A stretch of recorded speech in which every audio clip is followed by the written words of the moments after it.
What's happening, y'all? It's another fucking podcast with your boy right here. We out here. It's the Nerds at Night channel. It's the Drunk Banthas channel. It's the Nerds at Night Twitter, and we getting it in. It's the Bantha Bunch Show. And I am your favorite cousin, Bill. Sitting here with producer Penny P, and I got a special guest today. We got producer T in the building.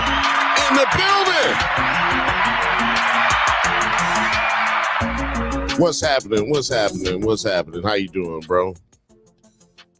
I'm doing pretty well. How about yourself? Doing pretty good. I feel like today, that was a good intro. I've been having some trouble with my intros. Ooh, it's been a little sloppy. But man, I feel like that was a good one today. I'm going to give myself a round of applause. It's been a struggle, man. We're on the struggle bus out here, working hard, but we're having fun, right? You having fun? Oh, wait. She's on this side. You having fun, Penny? Man, what's happening? Again, this is the Bantha Buzz Show. I am your fan, your friend, your lover, your fighter. And we're going to get it in over here, man. Like today, we got a lot to talk about. Tonight, we're going to be talking about Chimp Crazy, excuse me. And we're going to be talking about the Trump-Harris debate. And we're also going to be talking about a little Kendrick Superbowl drama. Who knew somebody getting named in the Super Bowl caused trauma? Trauma and drama for a lot of people. The internet is wild. And also, we're going to be talking a little shit. That's right. Shout out to everybody out there watching right now. You know, we got to give a big round of applause to y'all. Shout out to Justin Hunt. He definitely started doing the 9-second applause right before every episode, right at the beginning of every episode of his for some reason. I like to believe it's because of the Bantha Bunch Show, you know? That's what I like to believe, because we've been doing this since day one, man. It's episode 37. We in this bitch, man. Shout out to everybody. Shout out to everybody watching. Shout out to all the new members. Right now, we're at 35 members on the Drunk Banthas channel. So shout out to all y'all, man. We getting it in. This is crazy. I honestly only expected about 4 of y'all to be subscribed by this time. But we've been going hard. We've been, no freaky, but we've been going hard. Okay. And it's been a lot of fun hanging out with y'all here, man. This was a members only show at first. So it's a pleasure to sit here with all of y'all every day, man. And like I said earlier, we're going live right now on Drunk Bantha's channel. We're going live on the Nerds at Night channel. And we're going live on Nerds. What are you doing? We're going live on Nerds at Night on Twitter as well. Producer Penny is begging for some love. So there you go. We got to get her out of here. But she'll be back. Y'all know she'll be back. Y'all know what time it is. But T, man, you're back in America. How does it feel to be back at the crib? I mean, we haven't seen you on the show.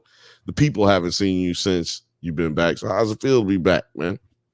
Terrifying, because the day I arrived back into America was when that school shooting happened. So I was like, it's great to be back, baby.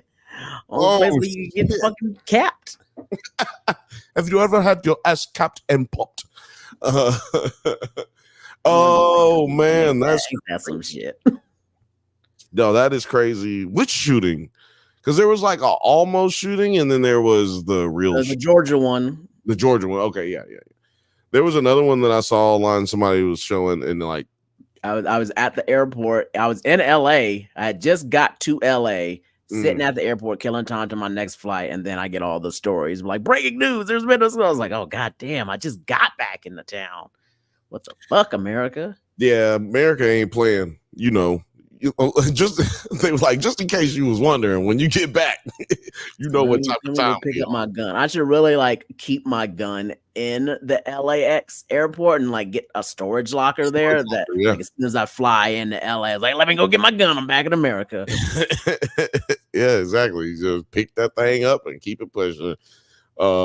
Speaking of like the internet and wild shit, wild videos and wild tapes and wild audio, we had some craziness, man. Did you hear about Shannon Sharp?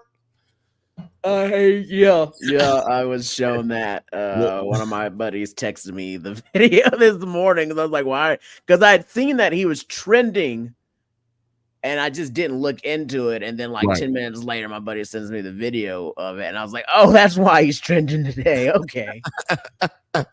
Yeah, for y'all who haven't. Well, yeah, right. If y'all, for all y'all who don't know what we're talking about Shannon Sharp, ex Denver Bronco, ex Baltimore Raven, tight end, probably the best tight end of all time, maybe second best tight end of all time.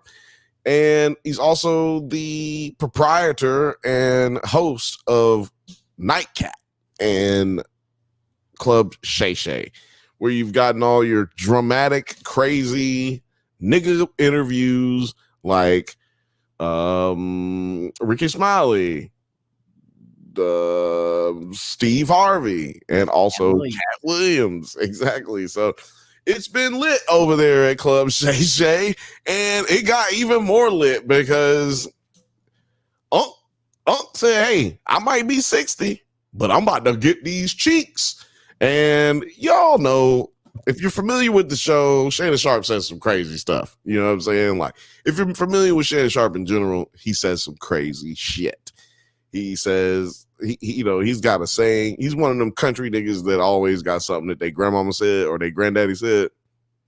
Yeah, he be saying crazy shit like, my grandfather said, my grandmama used to always tell me, boy, ain't nothing more wet than a lily pad when you flip it on it. Now, okay, you keep flipping on the lily pad, but you're always going to get wet.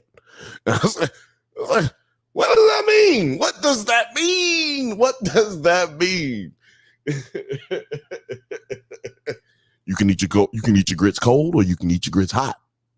But you gotta be on time. Like, where does he should have a book of the things that his grandparents said. Like, it's to this point where I'm like, damn, your grandparents couldn't have lived long enough for you to say all the shit that they said to you. Like, you remember every goddamn thing your grandparents said to you. My grandmother used to say, boy, shut your fucking mouth. That's what my grandmother used to say to me. Shout out to my grandmama. Shout out to my dear. That's what she used to say. Boy, I don't think she knew my name for a really long time. She probably forgot it eventually. I think she knew it when I was born, but after that, it was just, I was named after my grandfather, so she probably forgot it on purpose. Shout out to Brooks, Gers and Purrs. Books, Gers and Purrs. What's going on? Oh, there you go. Shout out to you. She said, happy Thursday evening. And she said, Club Shay Shay is fun. Some people just can't help themselves and need a tape, I guess. I'm going to be honest with you. Since I'm glad you already heard about it and probably heard the tape yourself. I'm going to be honest with you in a minute. I got my opinion about it, but do you think that this was, before I ask that, I do have to give you a little information. Like the day before this came out, Shannon Sharp and his show and his YouTube channel they got sponsored by or were representatives of this sexual enhancement is what I'll say. You know what I'm saying? Male sexual stimulant. They got sponsored by them. Literally, their YouTube channel got sponsored by them the day before. What do you think about this, man? Do you think this was fake, Producer T, or do you think this was planned? Like, Shannon Sharp's a pretty private person, but we also now that you bring that up, now I got all kinds of questions because I was honestly just gonna chalk it up to age and CTE. Wait, what? Don't laugh. Don't fucking laugh, bro. Oh, shit. That shit is like age is CTE. This nigga crazy and he horny. He old horny nigga. And he just Come on. He has head injuries. He's right. old. I'm gonna And tell he you. may have just forgot that he was on live and he was just thinking about getting some booty. It was booty time. He forgot he was on live. He got excited and he forgot. The reason I laughed so hard, you said age is CTE, so you mean this thing. You say he probably got a lot of head injuries. I'm gonna tell you what, he got some head injuries that night. I'm tell you something, he has some head injuries. He has some head injuries. He was But I mean, now finding out about the sponsors, it may seem a little bland. What's happening? The extraterrestrial show. Greetings, Earthlings. I too heard the tape. Laugh out loud. It feels planned. That's what it could be. It could be planned now. that's Now what that I heard that extraterrestrial info, said. I was just gonna chalk it up to being an old person. Yeah, I'm gonna chalk it up to being an old person. Well, you know what? It's kind of nasty work right now for like even young niggas like get that rhino in the, you know what I'm saying? That's why a lot of motherfuckers is buying like the pink power and whatever. I can't remember the hard chews or whatever. Honey packs. Yeah, the honey packs. The honey packs is hood shit. If y'all, hey, you know what I'm saying? Like niggas have been using this shit for a long time, like since high school and shit. It's like even though you don't need it, motherfuckers want to stay, the right. I knew people in high school popping Viagra's, and I was like, why? Wow. We are 16. The fuck? Popping Viagra's in high school is crazy. Oh, extraterrestrial show. You must not have any African American friends. Like, honey, no, I'm joking. Look, I'm joking. Look. No, what it means is you don't have any deviant friends. You don't have what it means is you don't got no friends on demon time. Yeah, it means that the people you're around are decent folk. They're decent. Not deviants. Oh man, that shit be so funny to me though. Like, I've never personally taken extracurricular performance enhancing drugs. I've thought about it. Shit, niggas be thinking about doing a lot of shit. There comes times with every dude that we just fail to perform. Yeah, everybody has. You can't bet 1,000, but you can bet 700. You can bet 500. That's good. Like if you 50-50 in this bitch, you're actually doing pretty good as a dude. You know what I'm saying? I'm just want to let y'all know. If you 50-50 with the cheeks, you pretty good. But I do want to play a little bit of Shannon Sharp right here because my nigga is hilarious. And this shit was I don't know. Maybe y'all can get a understanding of maybe if he was actually doing it on purpose or not. Hold on, let me bring up. Okay, yeah, no, this is good. This is good. My family, my friends, you are gonna have to. You got to ask, man, what was doing? Why did he do that? What happened, Ocho? Where was he? Right. My sister, my mom, my brother, my kids, people that shouldn't have to answer for Shannon. Shannon's grown. So this is the Bantha Bunch. Shannon's 56. Yeah. Still get it in, y'all see. But anyway, I'm just saying, Ocho. I'm just saying, Ocho. Hey, it is what it is. Listen, you boy. Hey, listen, you talk about you was here when you was well. We said ain't nothing wrong with your boy. You talk about your hips. Ain't nothing wrong with your hips. I told you, ain't nothing slow about but his walk. Okay. I can't move like I once could. Yes, sir.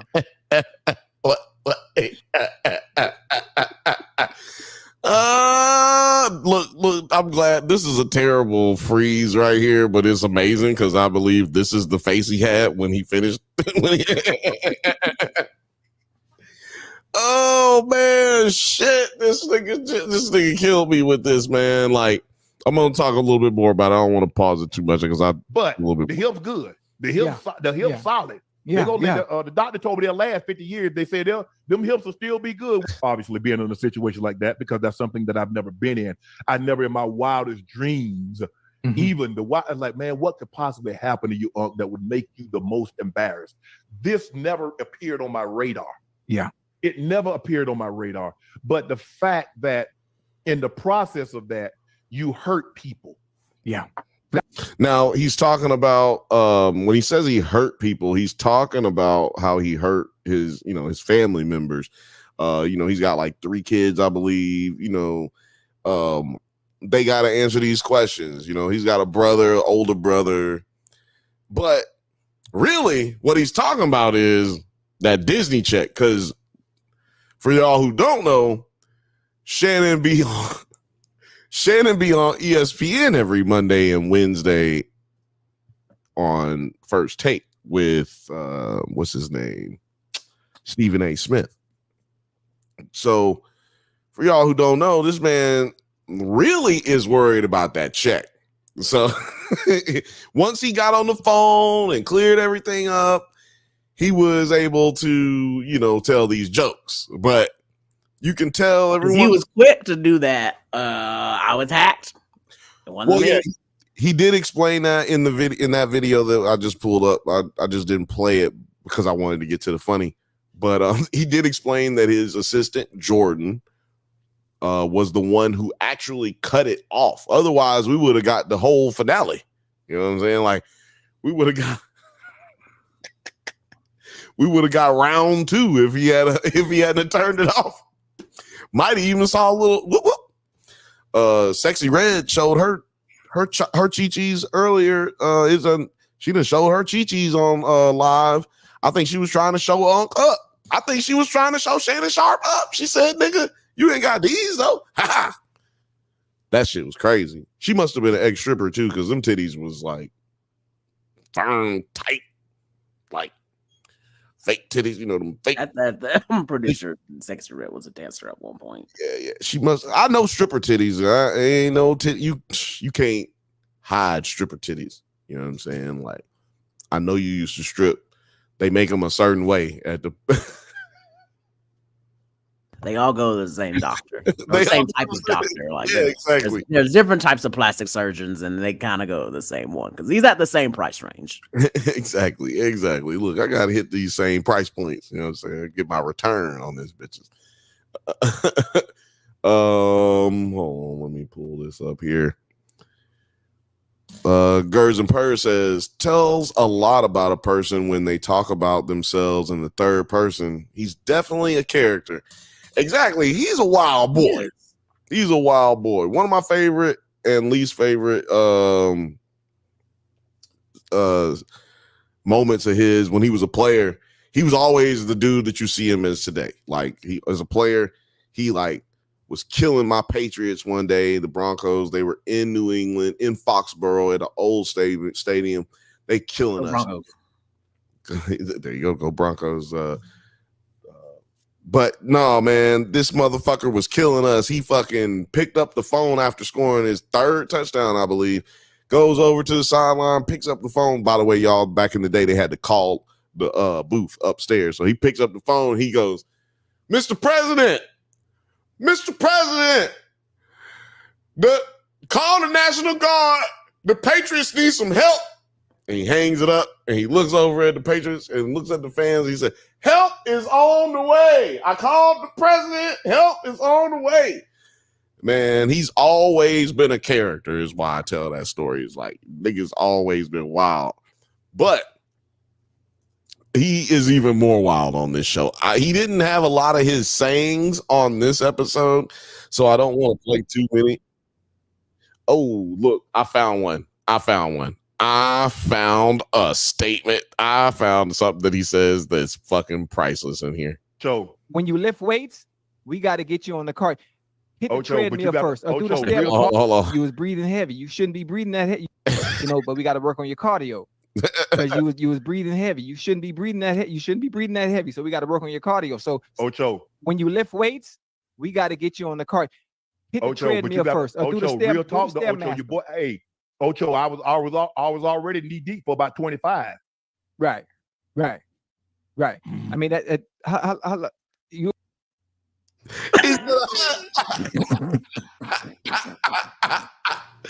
He said, "Hey, real talk. I was knee deep already 25.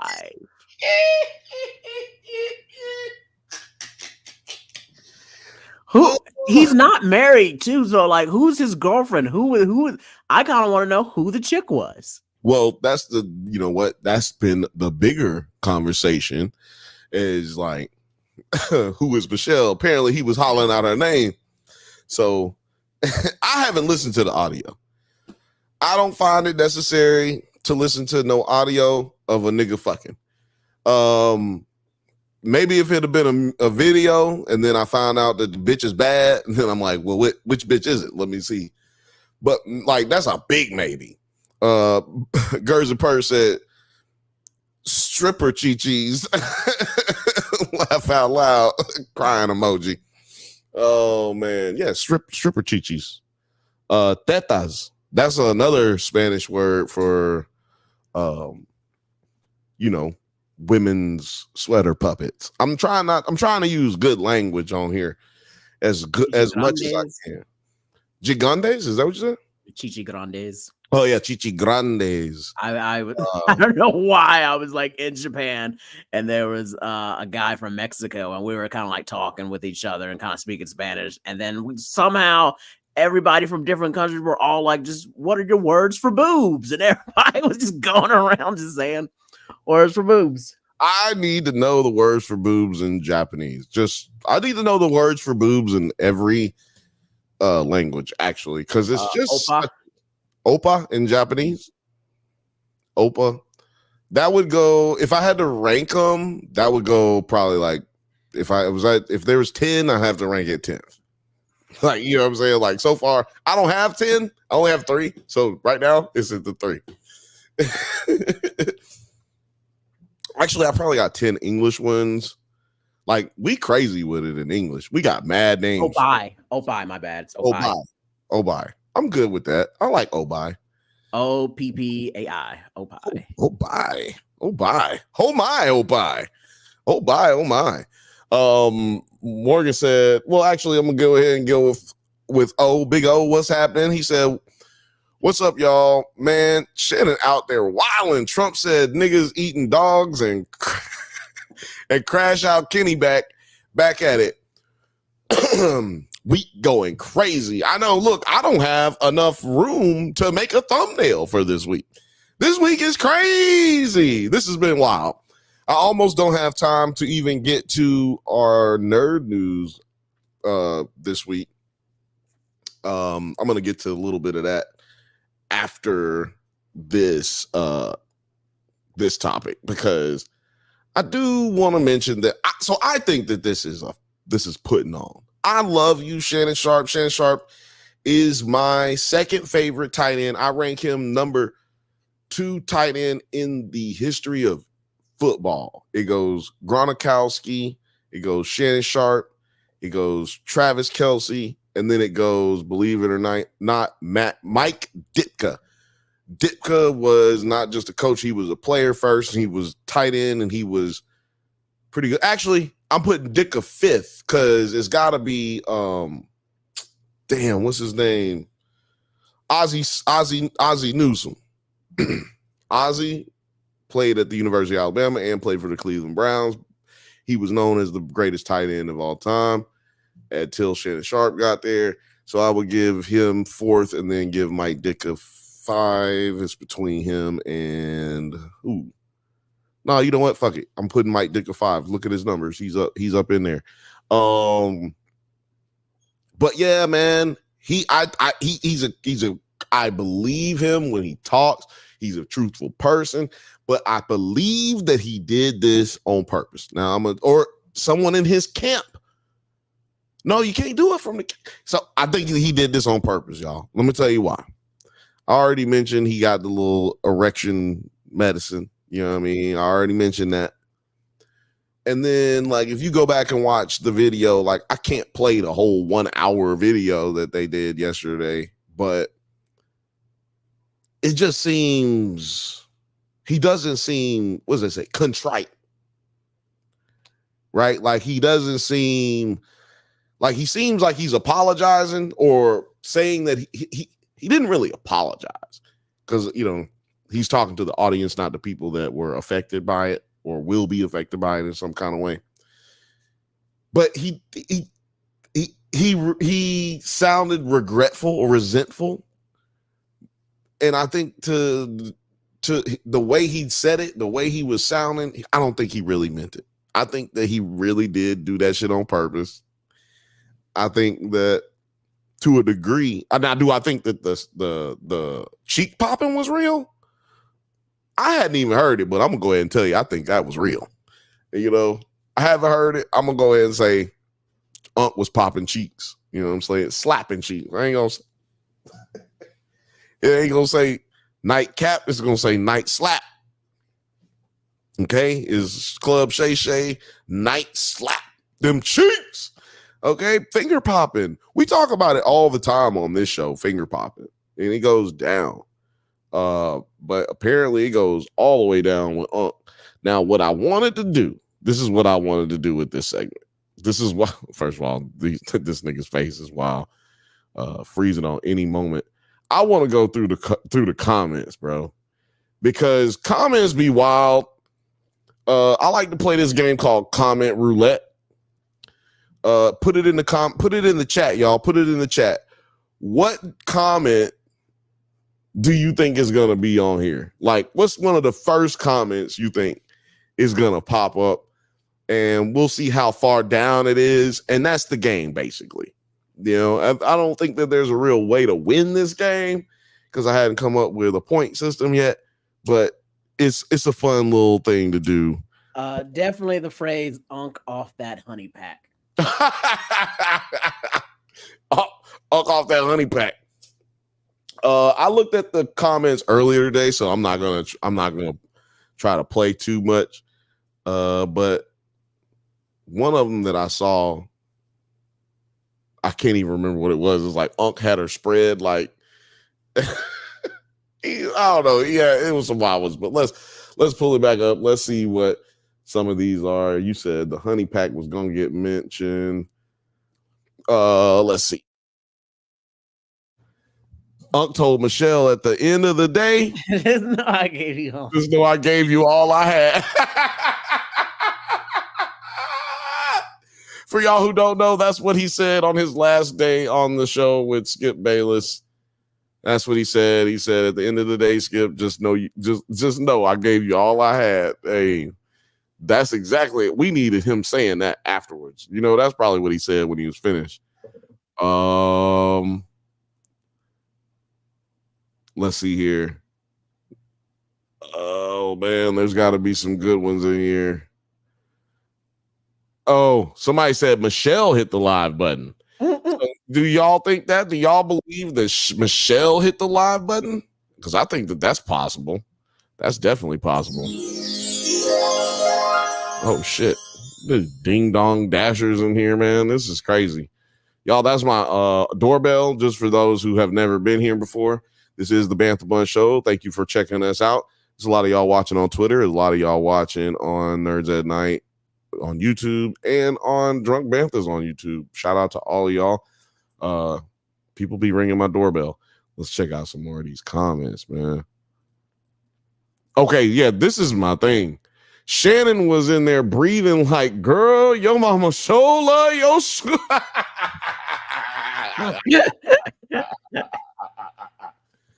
girl, your mama shola, yo schooling. What? This is weird. Look at this. These niggas is killing this nigga. That is a Forrest Gump reference. Yes. Shout out to Forrest Gump. Hey,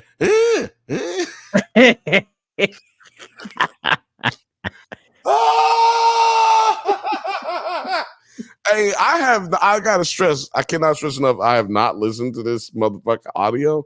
Now I'm feeling like I should. This is crazy. Unc got a 99 overall in Madden now. What's funny is Shannon Sharp is the last player to have 100 on Madden. That's funny that person said that. I guarantee you they don't even remember that. Okay, so Ocho said this in the show. He said Ocho talking about Unc was in there like Ving Rhames on Baby Boy.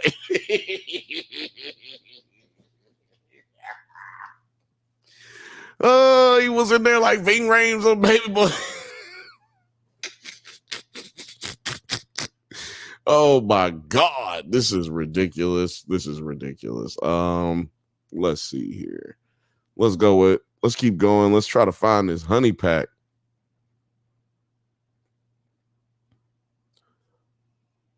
Sorry, no dead air. No dead air. Curiosity killed the cat. Nah, Uncle killed the cat. Look, people in there with these smashing jokes. My wife Michelle is a nurse, and she's been picking up a lot of overtime, but not seeing the extra money. Damn you, Unc. Oh, they got real. That's crazy. These people got crazy jokes. Oh, yeah, he did say this in the Unc said this. This is another thing that made me like, he don't. First of all, I was like, this is fake because, or like he posted it on purpose because he said he was making jokes like she may have to put a little ice down there. You know what I'm saying? Like, come on, bro. Like, he said, help, hey, Michelle, heal up, sweetie. That's what he said. Like on the show, in this show. But he also mentioned that Cat Williams called him. And, you know, there was a lot of conversation about how Shannon Sharpe was gay, you know, in the closet or whatever. And, oh, man, shout out to Tua Tagovailoa. He's injured and on the sideline. So shout out to him. Roll Tide. But, yeah, Shannon Sharpe said that Cat Williams called him and said, "You not gay today." Hey, they might have called you gay before, but they was calling you gay yesterday, but you not gay today. That shit is funny. Let's look up one more. I like that one, but let's see if I got another one. Oh, man. No, I'm going to go with this one. He said, "This ain't no YouTube short. This a full feature." Like, these are the types of things that lead me to believe that this was on purpose. This was released intentionally. I mean, be right back. In my opinion. Yeah, you're good. Let's see here.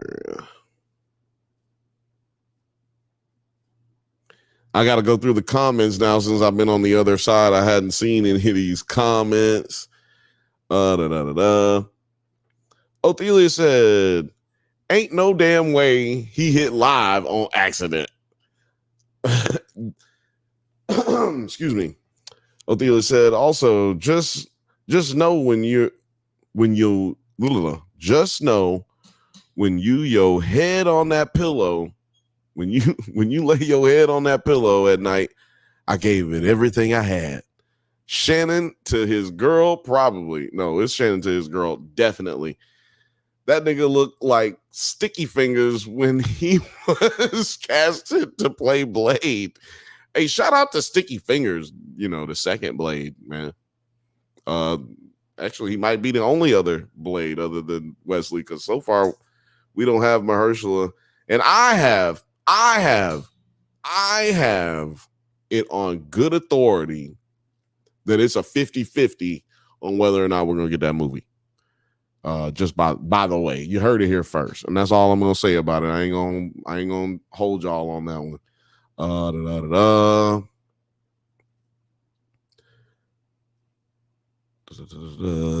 Let's see here. More comments. Morgan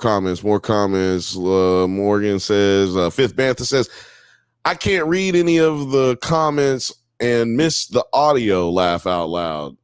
Oh, man. Just go check it out. Big dog, because I'm telling you, you're going to go crazy over that. Oh, big old Othelia said, them draws going to the Hall of Fame comment is crazy. Yes, he actually said that on the episode. He said, "Hey, I ain't gonna hold you, Ocho. I'm gonna just tell you right now, Ocho.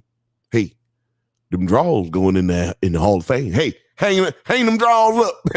hey, what you say, boy? Hey, I told you, these hips is good now. Hey." Oh, man. Fucking Shannon Sharp. Shout out to Shannon Sharp. Holy snap. Holy shnikes. They hitting my fucking doorbell like it's Halloween. Hold on, y'all. Hold on. Oh, what's happening? What's happening, y'all? What's up? It's your favorite YouTuber's favorite YouTuber. It's Nine Nerd Yard. What? As big as the Super Bowl. Hey, hey. Yo, I'm here to watch the party die, to be honest. People. Oh!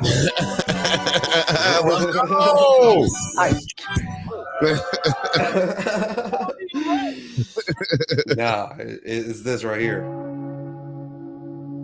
Yeah, it's over with. Somebody get the body bag. I'm in the back. Somebody get the Standing body right behind you. Somebody get a body bag. It's over with. It's over. I see. What's up, everybody? I am Nine Nerd Yards, and I got a special announcement a little later when we switch topics or whatever. But I want to tell you something about Shannon Sharp. That was a paid ad. Paid ad. I told him to do it.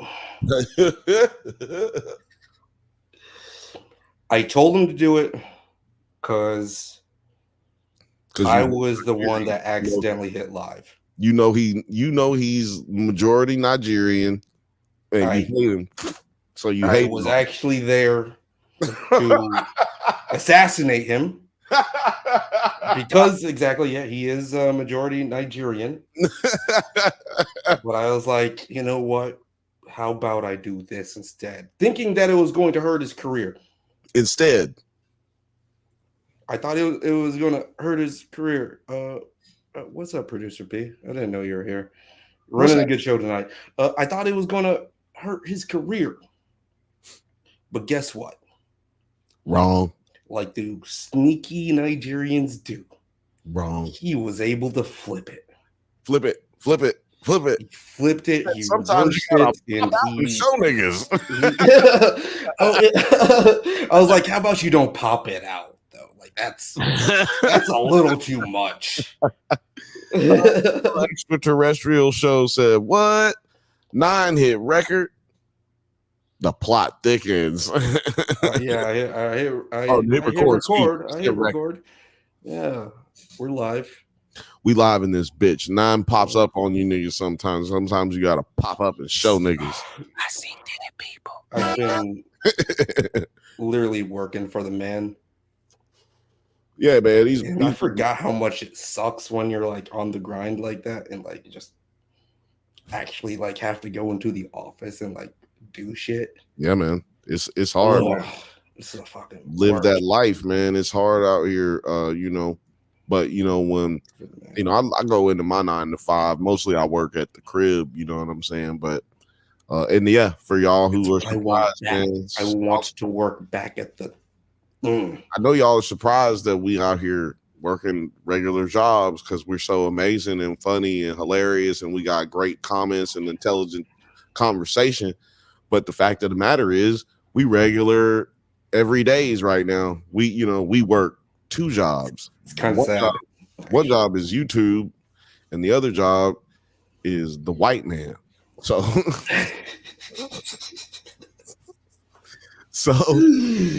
if you want to help out this channel, if you want to help us all out, man, make sure you go and like, subscribe. You can also join our members only if you'd like. We got a lot of new shit for y'all, man. Yeah, look at that. Damn, go check out the merch right there in the link. You can get that Troopers t-shirt. You can get the Troopers hoodie. You can even get a shawl like I'm wearing right now. And I'm going to tell you why I'm wearing this. I wear this shawl all the time. Every episode I've worn it for 40 episodes. Now, why am I wearing it? Because I love this motherfucking thing. It's really that comfortable, dog. And I never owned one before, and it's fly, honestly. Mm-hmm. So it's pretty fly. I think I'm gonna have to cop that. Yeah, I think everybody go out and cop it, man. It's getting cold out there. It's not cold in LA for real, but it's getting cold out there in the world. So make sure you go and cop you one of these. Go cop you some good shit. And you know, it's almost Christmas. You know, it's almost October, so it's almost Christmas. Get you one of these hoodies and get you some stickers or a furnace or anything, whatever. I mean, that is a good fall gift. It's a great fall gift because it's a good Christmas gift too. Like maybe you want to stick it into the closet and wait, you know, you bring it out on that special morning when it's all snowy and you're like, wow, I'm going to keep these motherfuckers warm like I'm crawling into a tauntaun with the drunk Bantha's merch. And as Othelia says, he became part of the bunch. And he's telling you, become part of the bunch and sign up for a membership so you too become an African American film critic.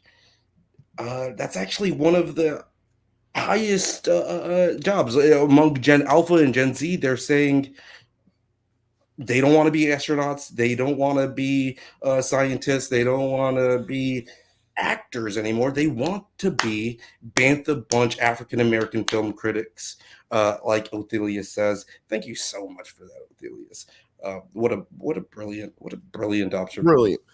Brilliant. I'm actually go on there and change the members' name to the Bantha Bunch. God damn it, because y'all really are a Bantha Bunch. You know what I'm saying? It's a bunch of Banthas, and you too can be a drunk Bantha. It's only what, $1 a month. Something like, I think it's $1 a month, 99 cents a month, whatever. The real black jobs. Yeah, Bantha Bunch critic, the real black jobs. Yeah, man, Othelia, you already know what time it is. We supposed to upload a bunch of those drops we got a lot of members only stuff that just went out this weekend. This week, please go check it out.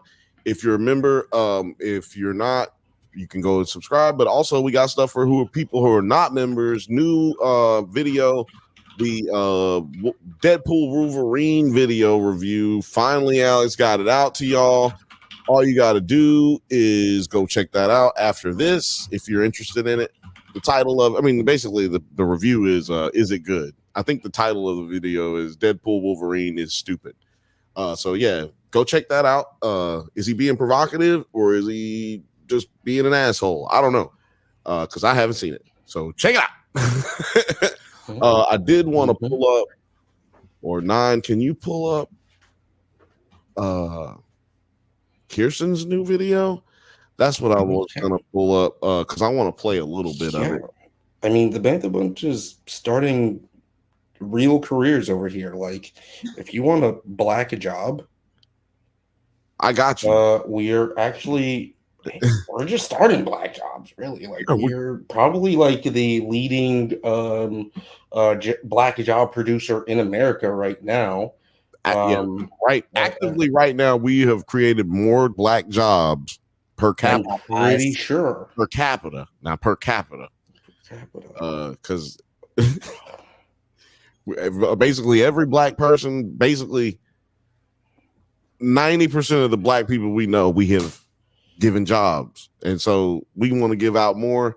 Just hit us up, Drunk Panthers, Nerds at Night. We got y'all, man. We got y'all every Thursday, 7 p.m. Pacific.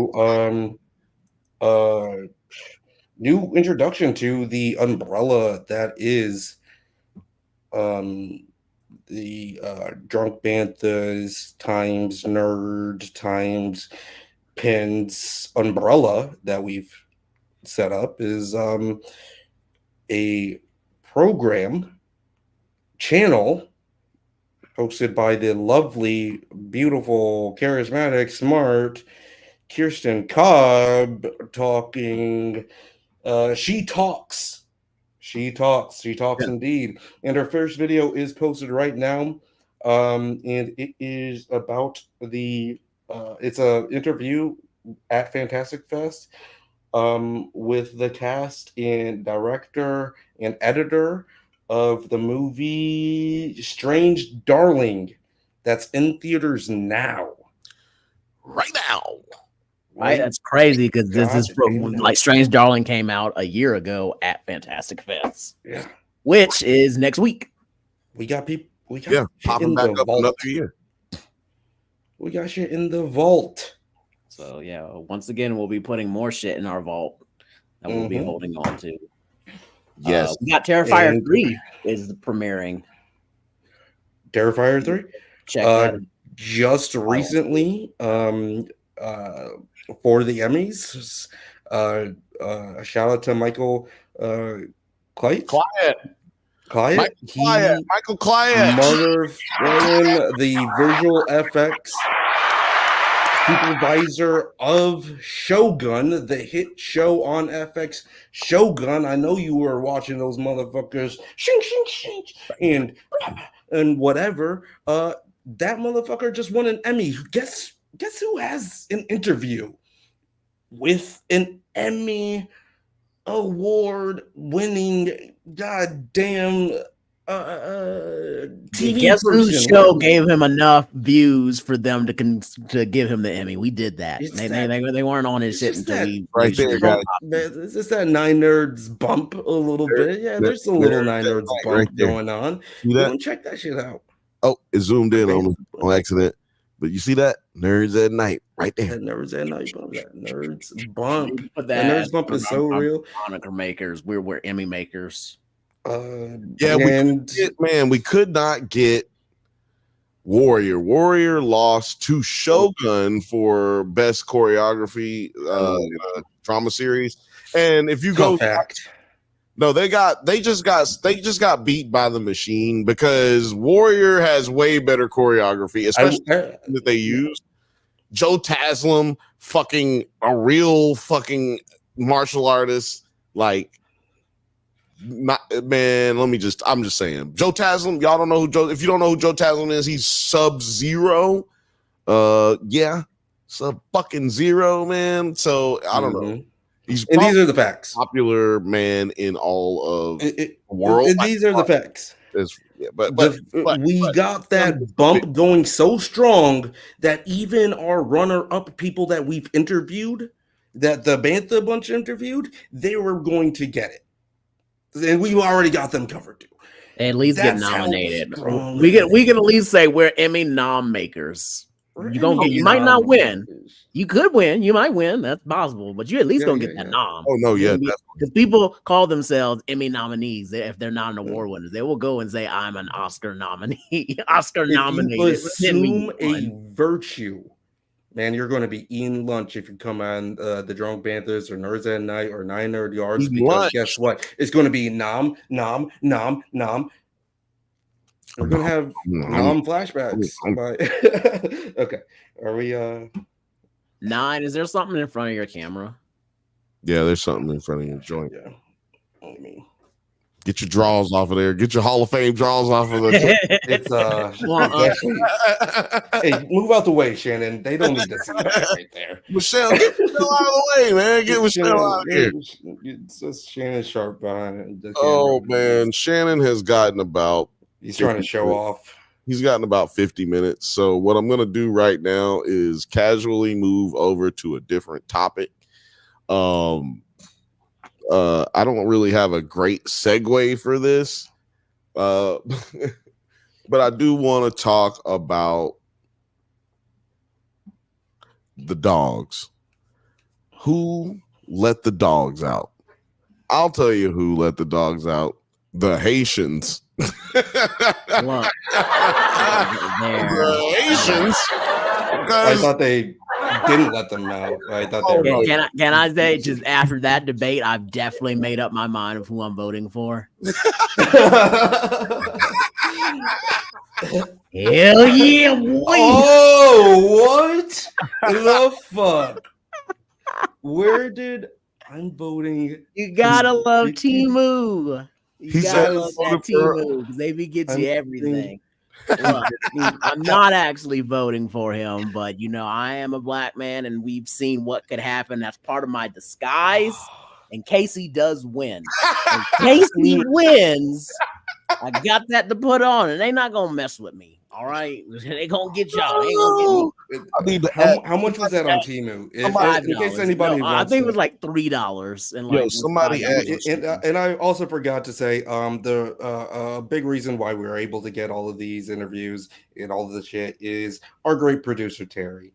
and he's coming with more. That is what I do for the show. It is what really you do as a stuff. producer. And, I reach out to all the guests. You see how he is so forward thinking. He's already giving you guys tips. How much was it on Temu with that hat?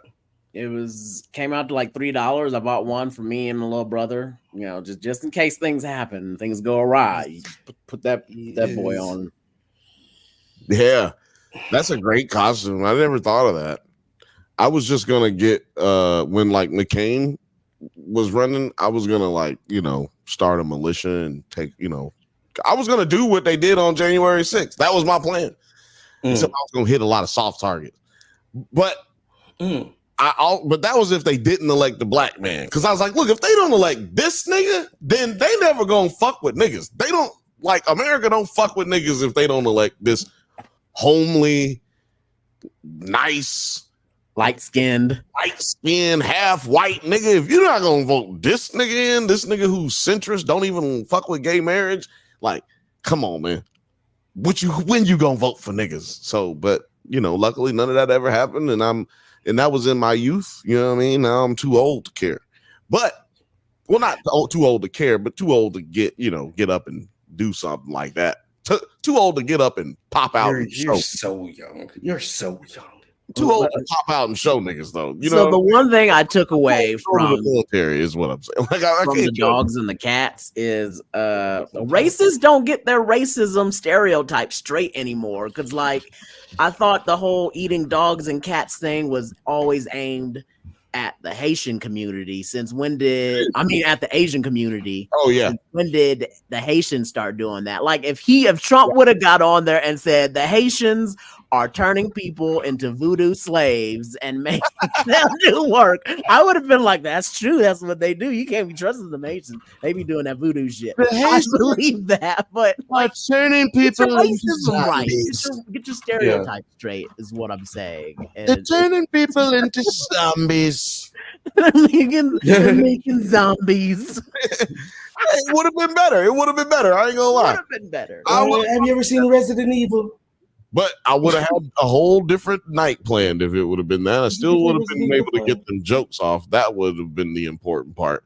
I just want to play for the people who did not know what we're talking about. What they have done to our country by allowing these millions and millions of people to come into our country, and look at what's happening to the towns all over. I sped it up a little bit because I think that's the cheat code apparently on YouTube. So please forgive me for the fast nature of the speech of this crazy old man. The United States, and a lot of towns don't want to talk. It's not going to be Aurora or Springfield. A lot of towns don't want to talk about it because they're so embarrassed by it. In Springfield, they're eating the dogs, the people that came in. They're eating the cats. They're eating the pets of the people that live there. And this is what's happening in our country, and it's a shame. I just want to clarify here. You bring up Spring.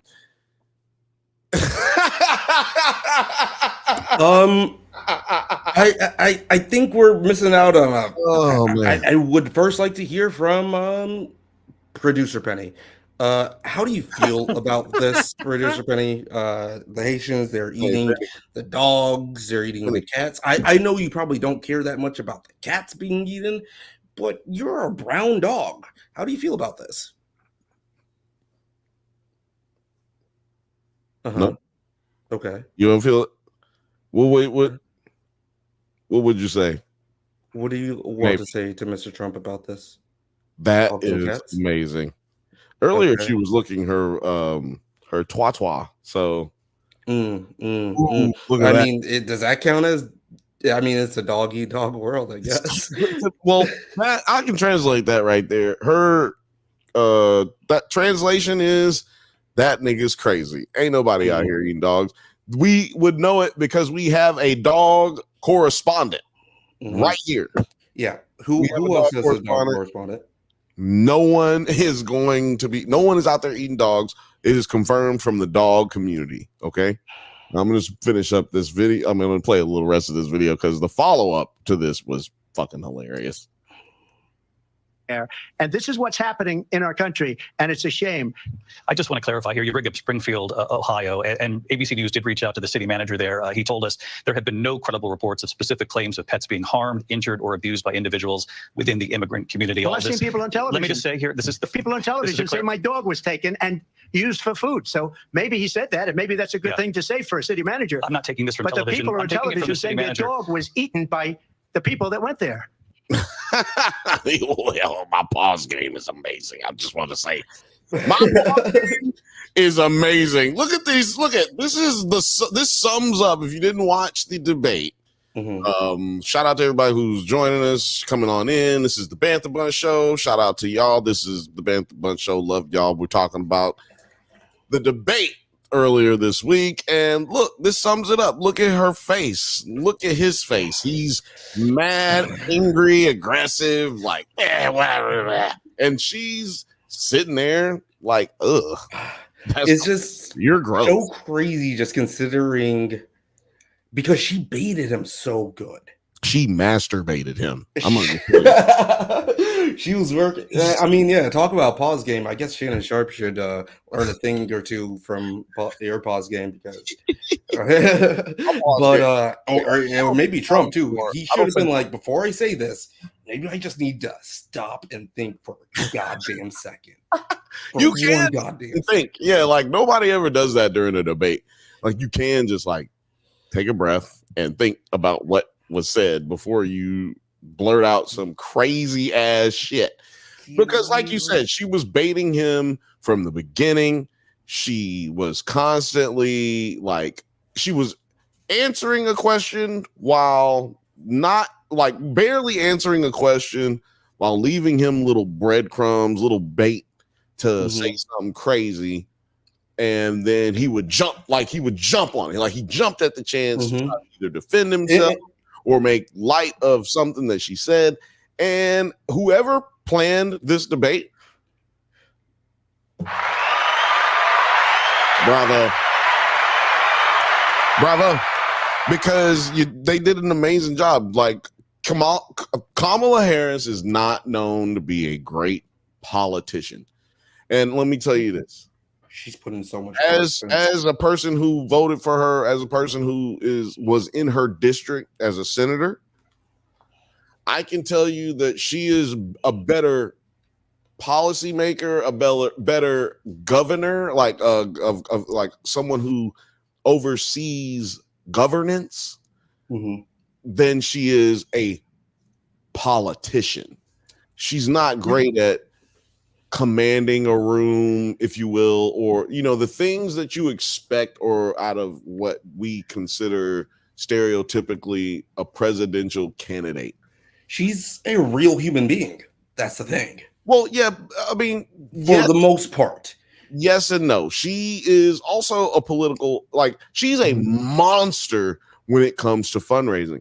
Everybody was surprised that she made all this, like she grossed all this $100 million in like 3 days after she announced. It was crazy. That's not surprising to me, and because she's been, other than Nancy Pelosi, Kamala Harris is the #1 grosser of money, a raiser of funds in the Democratic Party. That's been the way since 2013 or 14. So I'm saying all this to say, but remember who her husband is, right? Like he's in big tech. Her husband's brother is the lawyer for Uber. Like his law firm is the lawyer for Uber. They're in big tech. They're from Berkeley. All of them are from the Oakland and Berkeley and Silicon Valley area. She's huge over there. Like she just has good friends in those circles. And Lil Frothy says she really got a rise out of him when she said people leave his rallies early. And yeah, that was the bait for this question. That's another one, yeah. Mind you, she was talking about the question was about the border. And because she knows that this is such a strong issue that he's running on, I think it was a perfect idea to just like, while she's answering that question, just sprinkle in that rally thing, and then she's just sees what's happened. But the way that she started laughing at him, if you're going to like go a little bit to when he starts answering the question, you want me to go? Yeah, just like the more at the beginning of the clip, when they're talking about facial expressions. Yeah, I don't have to play the actual audio. I can just go back. Right. She is looking at him like, oh, he's taking this. He's taking this bait. Yeah, so like this was right after he was supposed to be responding to her border claims, right? Like what she wants to do for the border, whatever, all the things that they shot down. The title is They're Eating Dogs. Trump makes false claim about migrants. So to your point, that was the overall conversation that they were addressed. Okay. I'm just going to really quick, just like show mine really quick, just so I can do a baseline, just because it's so good. Can't hear it. Right here. If you're trying to play audio, I can't hear it. You try to kill that bill, and successfully so. That would have put thousands of additional agents and officers on the border. First, let me respond to the rallies. She said people start leaving. People don't go to her rallies. There's no reason to go. And the people that do go, she's busing them in and paying them to be there, and then showing them. Okay, why did you shoot down this border bill? That would have put thousands of additional agents and officers on the border. First, let me respond to the rallies. She said. But no, actually, fuck this. I need to get at her about her saying I got small crowds. I won't let this shit stand. And then he's so amped up and riled up that he can't really respond to the question. He's all like every bit of training that he had, any type of response, he had to go straight to, they are eating the dogs. Yeah, no. So can I just say that, because I didn't really get to that when he said they're eating the dogs.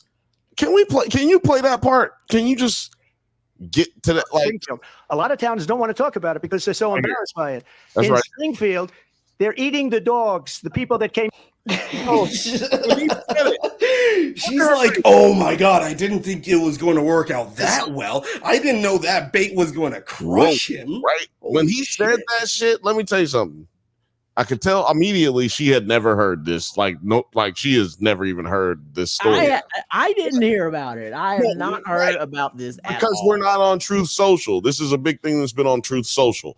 But when he said it, all I could think of was, they're turning the frogs gay. It's got that energy. Yeah. That's the only thing I could think about was they're turning the frogs gay. Shout out to Alex Jones. That's my nigga, Alex Jones. But that honestly had more truth to it than they're eating the dogs, though. Right. Yeah, there's like wait a minute. Hold on. I love it. Hold on. I want you to say that again. I want you to say that again for the people who did not. Put the hat on, Terry. They're turning the frogs gay has a bit more truth to it of how it came about than they're eating the dogs. And I can. Do you want me to go ahead and explain where that statement came from and why it morphed into they're turning the frogs gay? Hold on. I got something. I would love you to put the hat on. I would love you to. Hold on. One more time. Hold on. This is if I'm gonna do it. Oh shit! He's about to do the whole thing. Let me play a little bit more of this. Amen. They're eating the cats. They're eating the pets of the people that live there, and this is what's happening in our country. And I love that her nickname for her is Laughing Kamala, because you're the one where she's laughing at Donald. But no, you know what? Let me just talk about that real quick. Laughing Kamala is a stupid fucking thing to say. Like, that's the dumbest thing that I've ever heard about somebody. Like, and so criticizing her about that since she was running for Senate. Laughing Kamala. She's just what's wrong with fucking laughing? Dude, you have no joy in your life. Moment. I don't care if it's happening in an awkward moment. I don't care if it's an awkward laugh. what could compose a person to say to themselves, I think that person's weird because they laugh. And the weird thing is you have that, like, I genuinely your head if you think that remember, like, he actually laughs, right? And I genuinely can't think about like things that make Trump laugh, or I've even seen him laugh, right? I've only seen him laugh on like those videos of Jeffrey Epstein. When he's with Jeffrey Epstein, he's like pointing out girls and they're cracking jokes or whatever. Yeah, that's the only time I've seen him like genuinely like laugh from the diaphragm, you know, like, and be joyful. I've never seen Trump laugh in a situation. Period. I've like the laugh because it's weird because he's a funny motherfucker. I will give Trump that. He's a funny guy. Let me tell you something about that. Trump is funny the way your crazy racist uncle is funny. Yeah. It's not that he's funny.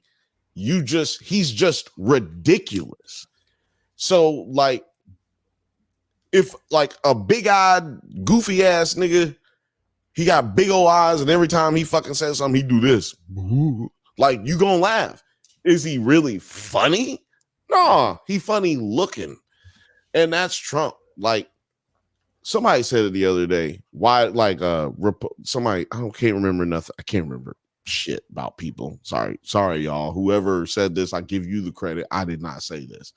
But they was talking about how the reason the Republicans like fuck with Trump is because Trump is like that plumber who is fucking nasty. He come in your house stinking like BO. He got I was thinking about the plumber from that Balloon Pop show. He got a shirt that's buttoned up, but it come like you can see his belly button still. And when he bend over, you can see not his ass crack, but you can see his ass. You know what I'm saying? Like you see, and he got a long crack, not one of them short cracks. He got the long crack, so his extra sweat coming down, got the sweat stains. But when that nigga come in your house, he fucking get that shit done. He get it done quick, he get it done well, and he get it done cheap. And that's the reason that they love him. You know what I mean? And that's the mindset of them. Now, are they right? I'm not saying they right. I'm saying that is why they fuck with this nigga. But what he did this debate was not impress those people. Look, that's him. That's Trump. That's Trump right there. For y'all who don't know, that's yeah, I mean, yeah, this picture is objectively funny. Should this dude be the president of the United States? I mean, that is up for all of you watching. We almost have 80 people watching across all platforms right now. The vote is up to you guys. Seriously. The vote is up to y'all. We have producer Terry back on the scene here. It's one of his clones. He's switched up. The Honorable Elijah Muhammad T is here to drop some knowledge on you. No, this is crazy. But once I explain it, you're gonna be like, "Oh my God!" There is regrettably some truth to the claim that they're putting chemicals in the water and that they're turning the frogs gay.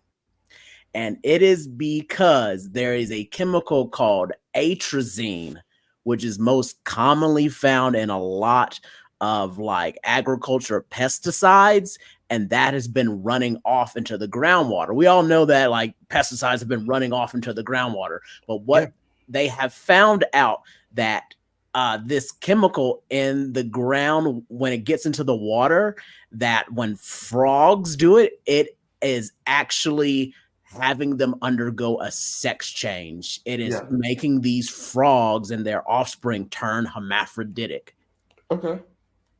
I can, that's making male frogs go to female, or giving them, it's mutating them. So in a sense, they are putting chemicals in the water, the trazine from the pesticides, though they're putting chemicals in the water, and it's turning the frogs gay. Because being gotta a hear that. hermaphrodite would put you as chemicals in the a water. Turn the friggin' frogs gay. Do you understand that? Turn the friggin' frogs gay. Shit crap gay. Frogs friggin' frogs. Hold on. I got hold on. I want you to play There that is one some more time. truth Play to, that again, please. chemicals in the water. I don't like them putting chemicals in the water that turn the friggin' frogs gay. Do you understand that? Turn the friggin' frogs gay. Shit crap gay. Frogs friggin' frogs. And so you're saying that it has more truth than the Haitians in Springfield. Haitians are eating dogs and cats. Yes. I've heard also geese too. Oh yeah, the geese thing. That was actually just, I think, a park service janitor person who was really just discarding the carcass. And even the person who took the picture has come out and said they were just discarding the carcass. They did not go and try and eat it. And So I don't know what that's you been guys know disproven about now. geese, but fuck geese. But I mean, Well, the hold on. frogs, Let- they are let putting me- they are let they me are read they it. are putting chemicals in the water. Well, I wouldn't when he says they, or it's like it's not they, it's just like farmers run off of pesticides. So Yeah, I guess they are the farmers. You know who it is? And the people who make the Federal pesticides. government. It's the federal government. It's the Republican Party, the people who support all these subsidies for farmers. And unregulation of chemicals that can be sprayed everywhere and not like properly making sure you filter that groundwater right and not Exactly. giving you regulations for that and saying, yeah, you can just dump wherever, whatever. So yes, they are putting chemicals in the water and they are turning the frogs gay. And if for But everybody, it's actually giving them it's actually turning the frogs. If he were to say it's turning the frogs transsexual, that would be almost 100% not a lie. there it is. That's what I said earlier. This They really are. It just this depends who you wild define frogs as are they. now. but in the And, statement. and you know what's strange about the Republican Party to me? Meth. They can get. Oh, sorry. I wouldn't call that strange. Now, what I would say is strange is that they are also the party of unregulating the people that are like fuck the environment, fuck That would regulating keep the companies. frogs Like gay. we will let them turn the frogs gay. You deregulated that. You voted Deregulate like, that. This is what we want to happen. And you know what? I'm going to say this right now. I just gifted out a membership, and if you want more to come, I actually announced this earlier on Twitter. I did a soft drop. It was a little teaser. Little T. 9 nerd yards. Me 9. I am running for president In This is 2028. my campaign in no, 2020 right now. 2024, baby. You're a That's writing right. ballot, nigga. I am running for goddamn president. You are We have the hashtag. Party. I'm going to post this hashtag right now. The hashtag is 9 for president. And I'm going to be supported by the beautiful people at Nerds at Night and Drunk Banthas. And let me know if you will vote for me. And you might be thinking, hey, 9, you are quite famously a immigrant from Zimbabwe, born in Zimbabwe, so you actually can't. Run for president. But I'm going to tell you right now, that is a goddamn conspiracy from the circus that you would call the Republicans, the goddamn liberal elites. That's right. I'm going after fucking everybody. I'm going to be the change. I have it's going to be Terry, the producer that gets us all of the nominations. He's going to be head of media. I got Othelius. He's going to be head of propaganda. The Bantha bunch, they will be in the cabinet. We haven't been able to work out a position for that, but they will be in it. And my running mate is it's between either Alex Jones or Shannon Sharp, whoever polls better. Shannon Sharp, we're squashing the Zimbabwe-Nigerian beef, and we're going to bring unity finally. Let me tell you something. Man. Let me tell you something. Yes. My granny, she used to always say, you can jump from lily pad to lily pad, but you're always gonna get wet. Okay. See, that's why I'm voting for. That's why I'm picking Shannon. That's why he's up there. He's up there. And guess what? Needs to be your guy for sure. And guess what, Shannon? We will be handing out your. What does he have? Like, what is it like? What's his product? Oh, he's got a Shea Laportier. Look, let me tell you something. Laportier, y'all need to send me a bottle, goddammit. I just fucking said y'all's name for free. What is it? Send me a Laportier, it's a cognac. See, now what we have is the I love that cognac. It's the Laportier cognac. Yeah. No, hey, you got cognac on the Carte Blanche. Yeah. You can smoke your cigars. You can smoke your cigars. You can have it with little orange wedge. You can have it with Christmas. It's good for Christmas. Go ahead, get that Shea Laportier. It's going here for right now we are sold out. We have the cases that's coming in, but y'all can get them if you go ahead and subscribe right now. Look, man, I love doing impersonation. And listen, that wasn't an impersonation. That was Shannon Sharp. He's got this channeling thing. He's able to use. He has to eat a dog and a cat before he. Let me tell you something. Now, I done ate raccoon. I done ate turtle. I done ate squirrel. We done ate. Yeah. Okay, Shannon, you haven't got the job yet, so calm down. I have a question from one of my constituents. He's a Nerds at 9. It's just 9. You could call me 9. And also, what's up, books, gers, and purrs? Perfect. What you didn't know Gers and Purrs? I think this is the first time Gers and Purrs. She's nice to meet you. Shout out to Gers and Purrs. Go check out her YouTube channel. Go check out her on Instagram. I always appreciate you. Thank you for supporting the campaign. What issues are you running on? Well, lily pad to lily pad. I'm running on that issue. I'm running on it from lily pad to lily pad. We're going to be moving fast with my campaign. Free clone for everyone, for sure. I don't support eating dogs and cats. However, geese are okay. You can kill the geese. Fuck them, goose. The goose. Geese are terrible. I don't give a shit. Boo, Chelsea. Boo to you. Every Cajun bone and my Creole body. Yeah, Chelsea. Chelsea. She's also one of my constituents. But alligator is amazing. You got to get it right. Yeah, you got to. Yeah, you probably didn't have it cooked right. And that's another issue that I'm running on. Wait a minute. Alligator for everybody that votes for me, and also. I don't want anybody voting for me that's not a real one. I got a question. It's an exclusive.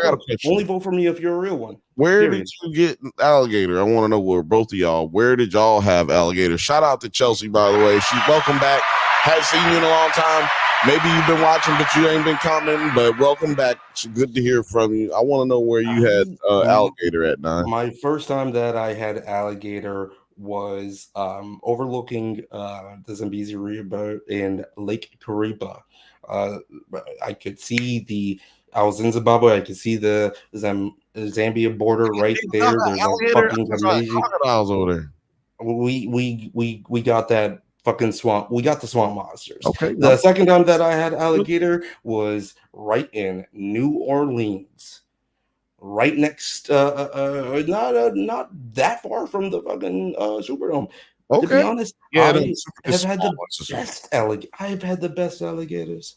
And you done had the gator down there now. So you done had the gator down there in the Louisiana and the New Orleans. Oh, Chelsea had an alligator from Florida. She's from Florida. I heard a lot of those alligators are they popped up on that cocaine. They in the water that turned the freaking frogs gay. Do you understand that? Turn the freaking frogs. They're drinking so much of that water that's turning the frogs gay. Maybe it started off as an alligator and it drank some of that water and started transitioning into a crocodile. I might have to download it. Alligator for me was like a county fair food, or like when there was Mardi Gras and you had like the little food vendors, there would be some dude selling fried alligator on a stick. And then at restaurants and places, that would be like an appetizer, would be like fried alligator bites.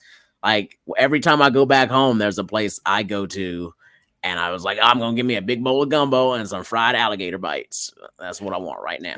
And that's what I'm promising. That's what I'm running as. That's the so thank you very much. Books, Gers, and Purrs. I'm pretty sure you love. We had cats, some more strange and food come up. I'm a fan. I'm allergic to cats, but I love cats. I love cats. And everyone gets alligator, good alligator, and gumbo. What a gumbo pot in Los Angeles has gator. Where is that at? I'm gonna have to go check that out. But anyway, 9 for president, and that's it. That was my big announcement. Thank you. Shout out to 9 for president. Shout out to Gator. Where'd you have Gator at? T. The county fair growing up, different restaurants. It's like I'm from Southeast Texas. That's you just busting. You go to Papados. Y'all don't have a Papados? Yeah, we had a Papados. We used to have a Papados in Alabama. So Papados didn't have alligator on the menu? Ours did. Well, there was we didn't have it very long. Oh wait, no, Papados was in Atlanta. They had one in Atlanta. Okay. And so I can't tell you what I was a kid, so why? Because because we used to have the Papados at the Houston Hoppy Airport, and that was like a couple years ago, and they still had. Yeah, don't y'all got a Porter's Steakhouse in the Houston Airport? No, I think in IAH, the bigger one. Okay, yeah, the smaller one. Okay, because yeah. Because even though the bigger one also has a Whataburger too, I hate Hobby. Hobby doesn't have any good food. Oh man, yeah, they're eating the pets.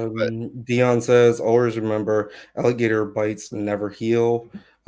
Yeah, and shout out to Crocodile Tears. Bacteria in their teeth and their saliva. Those alligator. We have some good gator on the coast. I bet you do.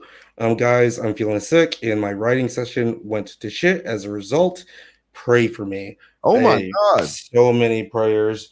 I know Dion, he is my brother from Trinidad. When I become president, not only do Americans get free healthcare, Trinidad, no, they can be independent, but they're also going to get free healthcare, and we're going to make sure that his writing is back to top-notch levels. 9 for president. And I also want to know what you guys, we talked about the dogs and cats thing. Let us know in the comments if you watched the debate, what your favorite part about the debate is. If you thought that there were things that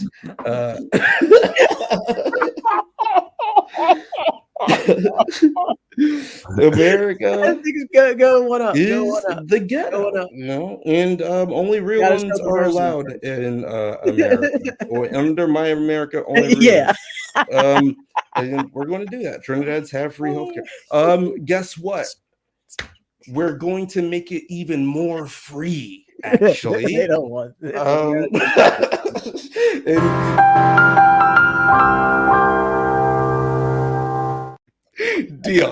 Dion, actually, Dion is going to be my, what's that? What's the motherfucker that's like the head of hospitals across, like, what's his thing? The attorney, the Surgeon General. The Surgeon General. Dion is going to. He already has figured out free healthcare. He's going to be our Surgeon General. I'm building his cabinet for the needs of the people. And sorry, not bad.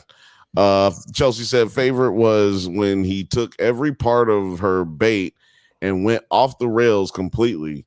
Says he won't do another one because he won this one. Salute emoji. Yeah, he quit. He says he's not doing another one. I won. I'm not doing another one. Yeah, I mean, they only really do 2 presidential debates, right? He's technically done 2. So no, they're supposed to do. Or do they do 3? They did 3, right? 3 with Biden. No, I want to see I'm just saying they're supposed to. Traditionally, they're 3. I think last year they only did 2, and Obama and McCain did 4. They had 2 town halls and they had 2 actual debates. So, if I'm not mistaken, I might be wrong about that. I'm pretty sure they did 2 town halls and 2 debates, or maybe they did 3 debates and 2 town halls. But whatever, they made sure that they had a lot of appearances in front of people. Problem with today's politics is they don't do as many. Problem with this specific year is now Trump has to do 2 or 3 for it to be traditional, and maybe 4 in his case because he's got a new opponent. The first one don't count no more, right? Like he is now going against someone else. The way that it does count is he's still only speaking to a certain segment of people.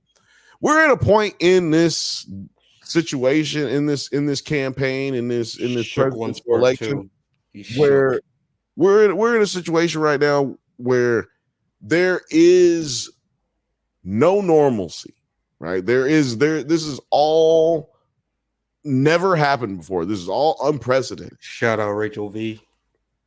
And shout out to Rachel regulator. But yeah, this is all first time shit, and people, you're not going to change anybody's mind at this point in the election usually, but now you actually have a person who hasn't even been in the forefront of America for the last 4 or 5 years because she's been the vice president. 4 years of being the vice president, you're not shown, you're not seen, you don't do anything.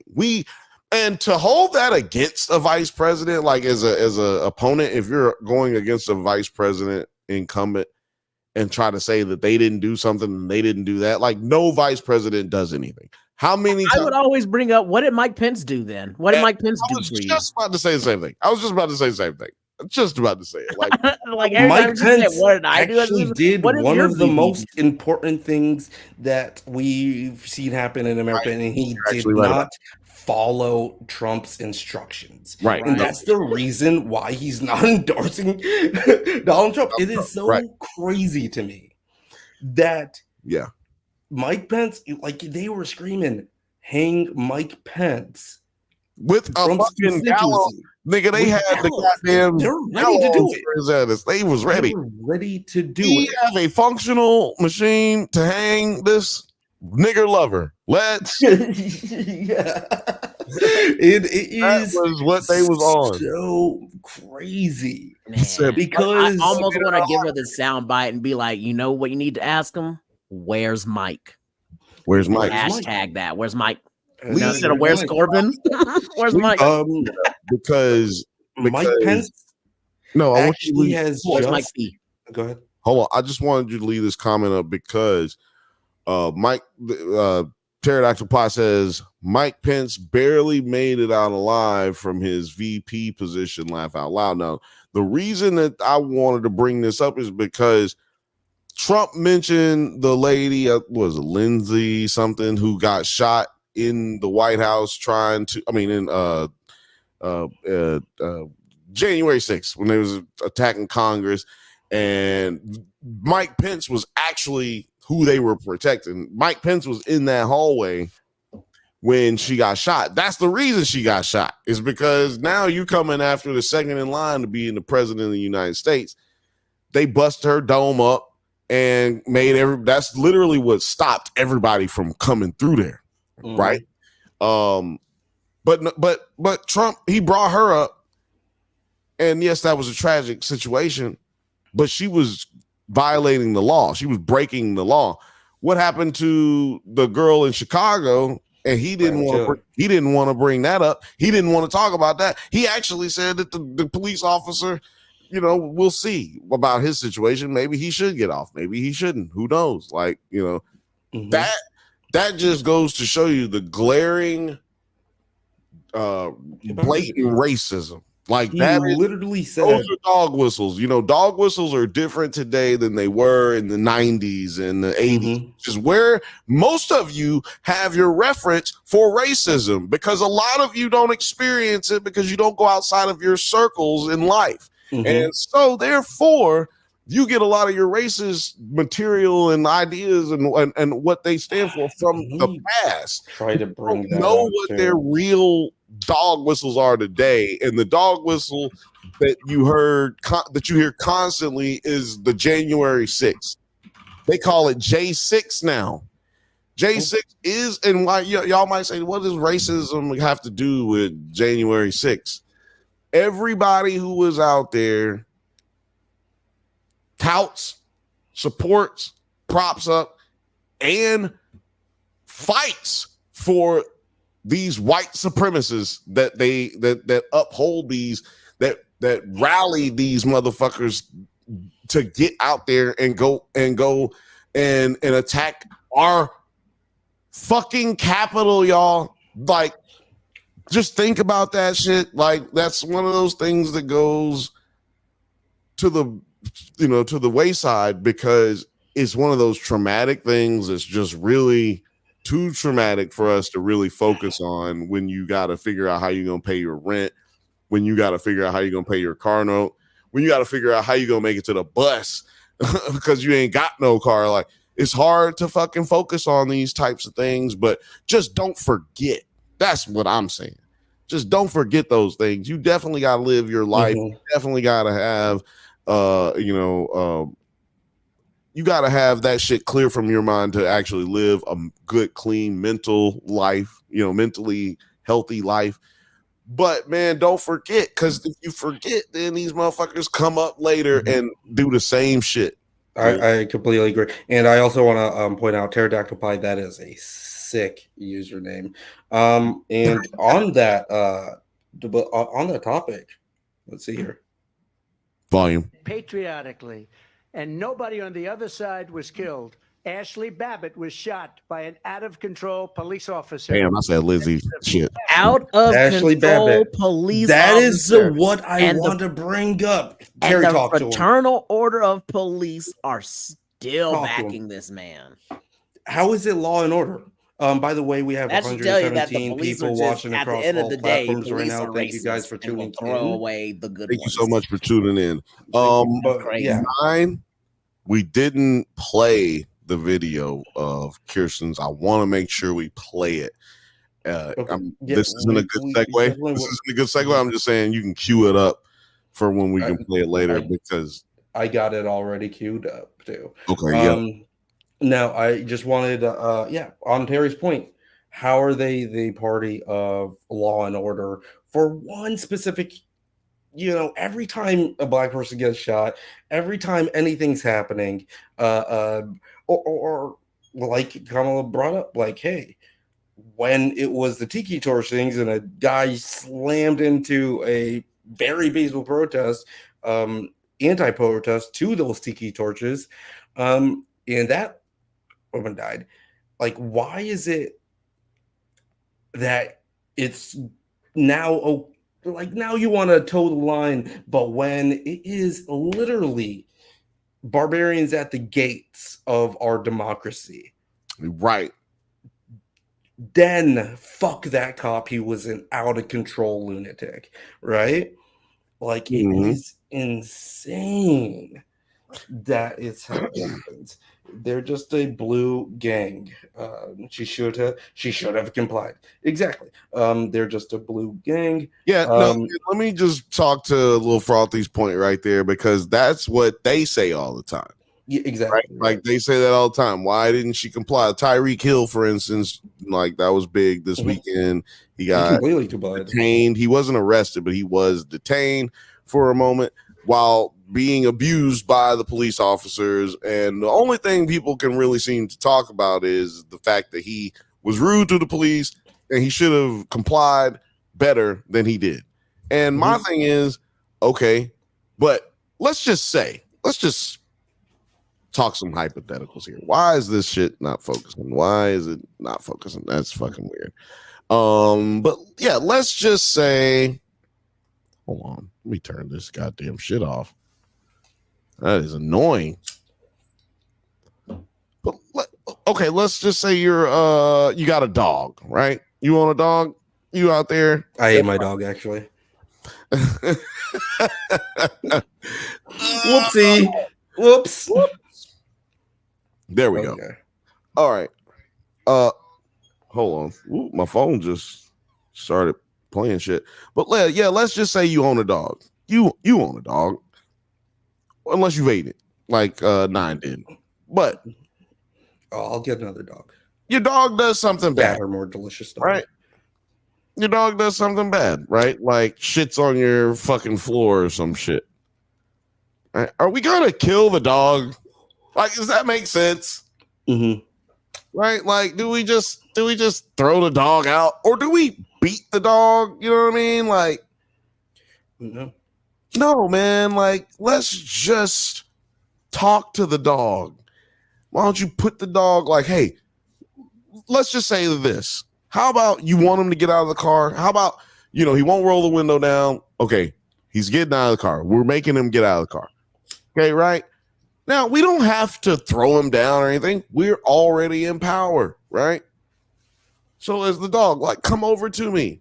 Now I'm going to sit you down. I'm going to make you, like, stay. Like, I want you to stay. Stay there. And you have a conversation with the person, not the dog. Dog don't know what you're saying. Quit talking to your dog. Goddamn. Y'all are weird. As I bring to the stage. Producer P is over. She's like, you know what? Fuck it. The way this country is going, just eat me already. Quit talking to your dog. No, I'm just joking. But like, seriously though, like, you wouldn't do that to your dog. So don't do that to a human being. And if you do that to your dog, just stop it. Get some help. I was gonna say, are you perfect for this one? Othelia says it wasn't the Haitians, it was the motherfuckers from Zimbabwe all along. 9 ruined for all of them. Yo, listen, but I'm going to bring it back. While we're on that subject, can you edit me into this picture of this Goya painting? Of eating. You want Othelia's to do it? Yeah, Saturn. Yeah, Othelia's. I mean, go to and if you guys want, Othelia's has actually been dropping memes in the Discord tonight. He's been double doing it. And if you want to catch up on all of those spicy memes, the Discord link is free. You can join Discord. You can talk shit with us there. It's a fun time. We got a lot of creative people that are in there. It's a party. Now, okay, there was another. Okay, so with Rachel V's comment, let's get a little leveled here, because as much as I feel like Kamala did slap them cheeks. You mean slap them like Shannon Sharp? I was gonna say, like, she went live like Shannon Sharp. Don't be talking. We got. She was not like, talking about but anyway, and the she did slap I know we cheeks. can't do that. She did slap cheeks, but there is a point to, because there were some times, especially at like the beginning of the debate, I could tell that she was able to pivot. Though she was able to pivot. She was able to pivot her what she thought the debate was going to go at to something that will just make Trump look like a fool without having to give much of her. There are sometimes I was like, oh, I really wish that Kamala was a little bit stronger on these questions. But now I'm going to push against, especially when it came to what you're doing why, kind of like the things of like, oh, how come this economy isn't the way that you wanted it to? But we already addressed that. It's literally Biden's economy. He is the president right now. She is the vice president. There's not a lot of things that she can do, but the way that she has voted on certain measures do lean into what her ideology is. Right. But he's not really comfortable with like, saying those things outright, because that's not what that night was all about. But I do want to push back to when you're saying, when Rachel V saying, my favorite part was how neither of them answered a damn question, but at least there was some fact checking. I wouldn't say that neither of them. Kamala came off very strong when it came to IVF abortion. She came off very strong when it just comes to her visions of the future of what she wants to get done. And when it comes on to fact checking, right? A lot of people I've seen on Twitter, the Trump side, the reason why he is not accepting the debate, he's like, oh, I won the debate, but fuck ABC because they checked him. They were fact checking him. They didn't fact check. This is the thing. Extraordinary claims require extraordinary evidence. So when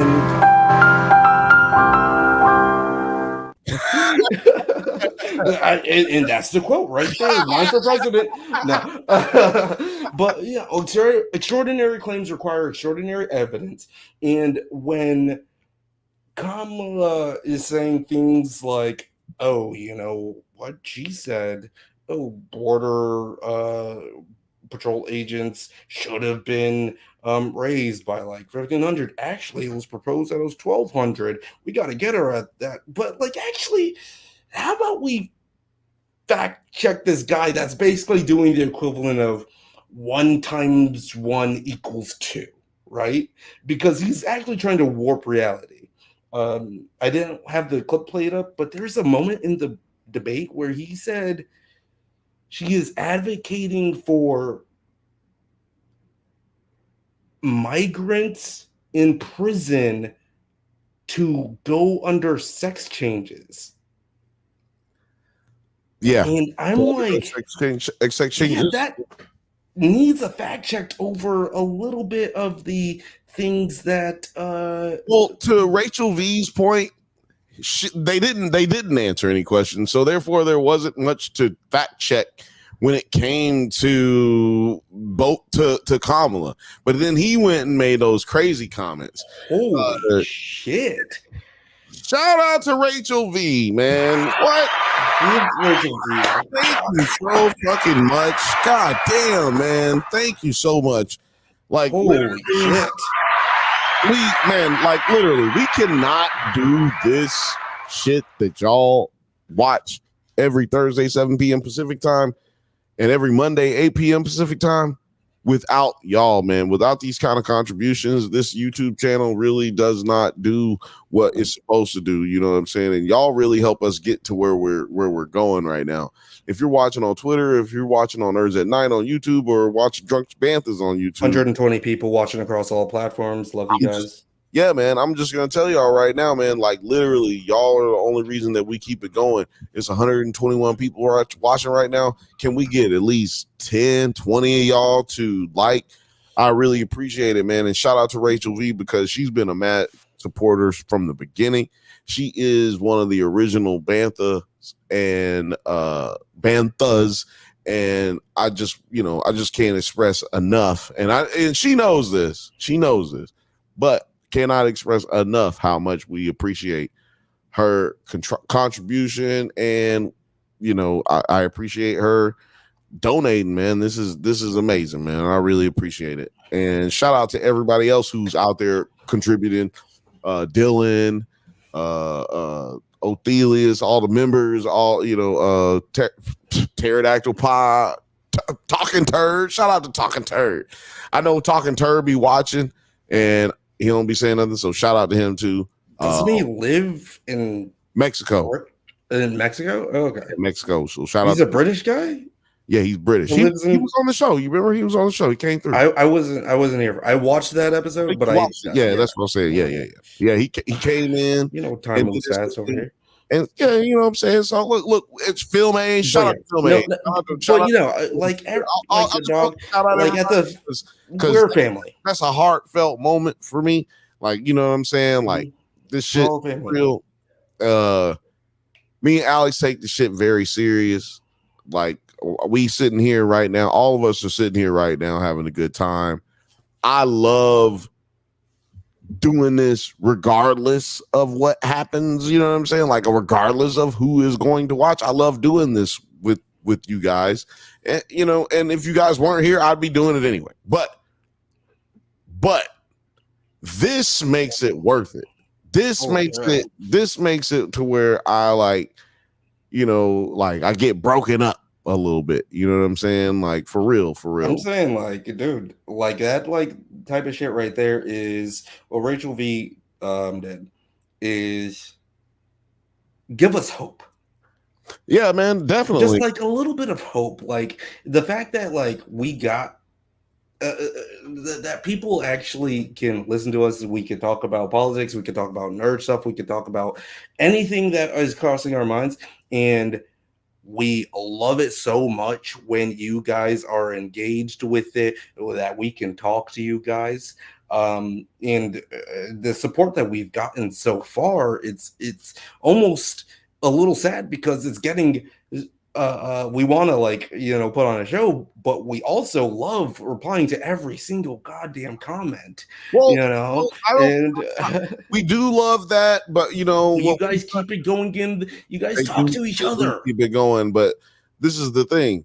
That's what the Bantha Bunch does, right? Like the Drunk Banthas podcast, we keep it moving a lot more. We try to keep it moving. We ain't trying to address every comment, but everybody keeps it going in the chat, and we really appreciate it. This show, I try to give it a little bit more of, like, honestly, like, if you want to give a comp, you know, it's more comparable to Shannon Sharp's show than it is to a lot of the other podcasts, but only in the sense that, like, I am doing a bulk of the talking. You know what I'm saying? Especially when there's no one here other than me, I'm doing a bulk of the talking. So therefore, I'm just saying, like, it makes it where we do have to engage, where we almost have to engage. You know what I'm saying? And I think that's the appeal to this show. People are. I always wanted to feel like we're all having a conversation. And to follow up on Lo, you want to say her contribution out loud for the listeners? Hey, listen, that's how choked up I think we all just got right there, because I guess we didn't say it. Go ahead, man. Say your contribution. You want to say your contribution out loud for the listeners? We got people that, you know, just put this shit on. You mean, Rachel V donated $50. Let's just go ahead and give her a shout out right now. But honestly, Rachel V has always been the GOAT too, and the fact of the matter is that she, you know, this monetary whatever thing that she just did has it's only been. It's comparatively worth it from all of the insights that she has and the friendship that she's given us ever since she started. Like, the fact, is she Nerd Tape Launch yet? Has she reached that level? If she, she's not Nerds at Night yet, but she is Nerd. She is Nerd Tape Blanche. She has Carte Blanche to do whatever the fuck if you want. Go back and watch any of our live streams from like the past year or whatever, you'll see that Rachel has been like a outside member of the Bantha Bunch this whole time. Oh yeah, no, she's been with us since the beginning. I think that's 3 years now. We just had our birthday like 4 weeks ago. Yeah, Chelsea, you want to come on the show? I'll send you the link right now. Chelsea says, is anyone gonna get their cheeks clapped like on Unc's Live? Let me tell you, only on Instagram. We've been waiting for Chelsea to come back on the show for a while. Yeah, Chelsea, what's up? What's wrong? I want you to talk about your opinions about the right now. Send her the link right now. Send her the link right now. She's not going to jump on. Send her the link right now. She'll jump on. She'll jump on. Right now. I'm pretty sure she will jump on. I'm gonna.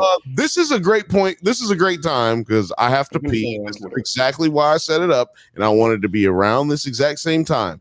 We have She Talk, right? She Talks. Okay. Yes. She Talks. Yes. Before we go, I'm gonna head out, guys. I am. Oh, you're gonna head out? I'm gonna have some dinner. Well, can you can you tell the people really quick where they can find you, sir? Easily, they can find me over here at my Instagram, tpensco.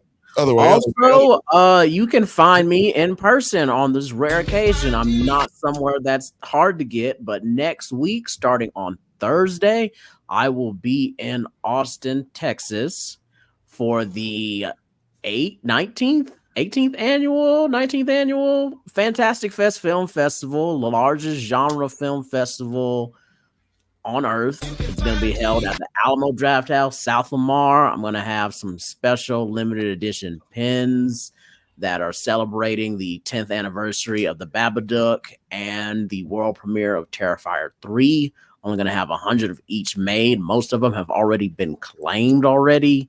Chelsea will be me out there for a week long of just movies, all kinds of fun. And for me, it's a bunch of smoking with my boy Doug Benson. It's going to be tight. Hell yeah. And you'll be smoking with Chelsea too, apparently. She'll be there. Yes, Chelsea is there. Chelsea will be there. They want like many guests and drop people. I think Chelsea actually blocked me. So I can't send her the link anywhere. So too many dicks is what happened. All right, so peace out. All right, man. Appreciate you coming through. He's out of here. I gotta in the private chat a little bit of I can do it. I'll let you guys know. I'm going to run on my campaign for a little bit if you need to go. In the private chat, and this is why he is so good at producing. Terry has been making ribs this whole time. Well, that's why he had to go. The ribs are ready. The ribs are so damn ready. Go ahead and play that. We're gonna play. We're gonna a little bit of that. And yeah, Chelsea said, "Jump." Look, I'm gonna send Chelsea this. If you couldn't, I'm gonna send it. I couldn't find her right there, and I'm just joking. Well, no, I'm not joking about that. Chelsea diss track 2-9 coming soon. Yeah. Ribs of a Nation. Hey, Terry took his rib from one of his clones and made more ribs. Yep. And he's got free ribs. Yep. Oh, sure did. Sure did and sure does. Okay, go ahead and play that, and you can full screen it, and then I'm gonna go to the. Yeah, I will be full screening this, and oh my god, shout out the fifth Bantha. All the love is just pouring in right now. Play music or play one of Alex's videos, but so this now, I need you to. Hey, you work hard, brother. Just look at this dedication, folks. Oh man, look at this dedication. He won't even take a bathroom break. Come on, you won't even take a bathroom break. Oh, I'm trying, but right now we're gonna play a little She Talk. It's an interview. 9 set him up. I got him. And yeah, shout out to the fifth Bantha. He just gifted the Drunk Bantha channel memberships. You may not even be watching right now, and you're about to get a membership. Welcome to the club, and welcome to my presidential campaign. And I am, for my next guest, it is Kirsten. We talked about this earlier. She has a new channel. It is She Talks, and Chelsea is exactly right. Kirsten do be talking. She does be talking. And for her first video, she's actually talking to the cast of the new movie out in theaters now called Strange Darling. She was able to get an interview with them at Fantastic Fest. She has been really great at making these really great interview questions. You may see on the Emmy award-winning Michael Clayett, who he just won an Emmy for Shogun, and she had some great questions on that too. Again, we are creating Black jobs, and most importantly, Black jobs for women too. So that's what the 9 campaign is all about. Do a little clip here, and this is our first video.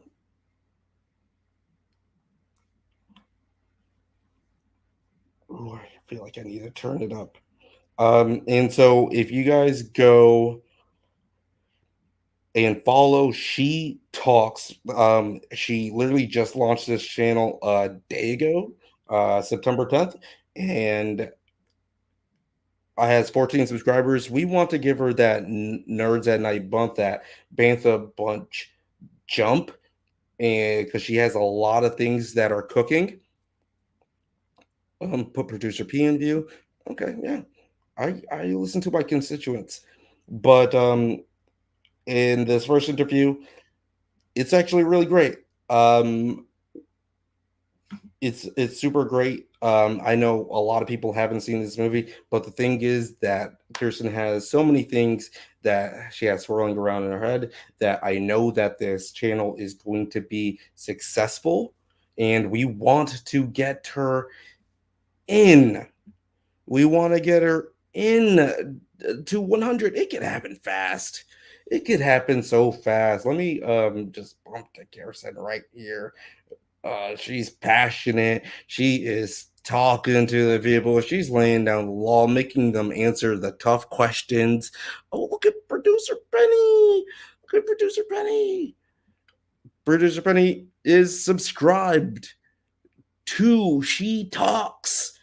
Producer Penny is one of the people that are. She's a dog. Kirsten doesn't eat dogs. And she is one of the people that is going to be producer Penny subscribe to She Talks, the new show, new channel, She Talks. Yeah, solid interview. I loved the opening. Oh, you didn't play any of it? Oh, I got it going right now. Oh shit, I have the volume off. It's hard when there's not other people good. But yeah, this is with the director, the star, and the editor. It is, again, as Film H said, a very solid interview. Love the opening. Yeah, she's got her graphics. She's been swirling around so many ideas that it's going to be such a good pipeline of content. And you may also see Chelsea off there as well one day. Chelsea and Kirsten also hosted a great show about Star Wars The Acolyte week by week together. And we've been craving more talk show segments and live together. We love how can I say it? At 9 for President, that new campaign in my administration, we love women. Well, we love women. I can tell you he's a fibber. He has Alex in his cabinet, and I know for a fact that he hates women. Now, what if I told you that? What if I told you 2 women had a podcast about Acolyte and then they canceled Acolyte? What if I told you this audience of 130 people that I've seen your favorite cousin, Uncle Bill, is endorsed by Russians? That's right. The other day, I saw Bill on a phone call, a FaceTime, actually. It was a whole ass FaceTime with Vladimir Putin. And the whole joke of this channel is actually endorsed by Russian money. Actually, we have received 0 money. He's just a fan. And he actually stole my watch. When I saw him, He was real through smooth. FaceTime. I thought it was just wow. So you guys met in person. I He's I was real only aware of smooth. devices. He took my watch, put it on his arm, and then that was it. I was into that story. Walked off real smooth. He speaks real good English, but till he got your shit in his hand. Chelsea, can you tell us your favorite part about the debate? In all seriousness, that actually happened to Robert Kraft, the owner of the Patriots. Putin asked if he could see one of his Super Bowl rings. Robert Kraft took it off, let him have it. Like, here you go. You don't see it? He put it on. It was the same size as his finger. And I remember this actually. Literally never gave it back. So Vladimir Putin has a Super Bowl ring. And it could not be more annoying to me as a Patriots fan that the owner of the Patriots is missing one of his Super Bowl rings. They don't make them again. Like, you don't get a redo. You have to keep yours. That's what makes it valuable. Oh my God. Look at this. It's fucking amazing. Insanity. When you actually look at this, that's insanity. Thank you. Look at this. Look at him just try this bitch on. Like, he's like, I'm gonna keep this. You can see it in his face. It's like, oh no, wow. I'm keeping it. I'm keeping it. Okay, could you do me a favor and drop the channel link in the chat, por favor? Okay, yeah, let me see if I can make sure that is what channel link? Oh, the channel link. She talks. She talks. She is talking. Yes, right. And yeah, so it's at She Talks. I wonder if those are Kirsten's lips. So is She Like, Talks? is that Kirsten's lips, or I'm is that like? pretty sure they are.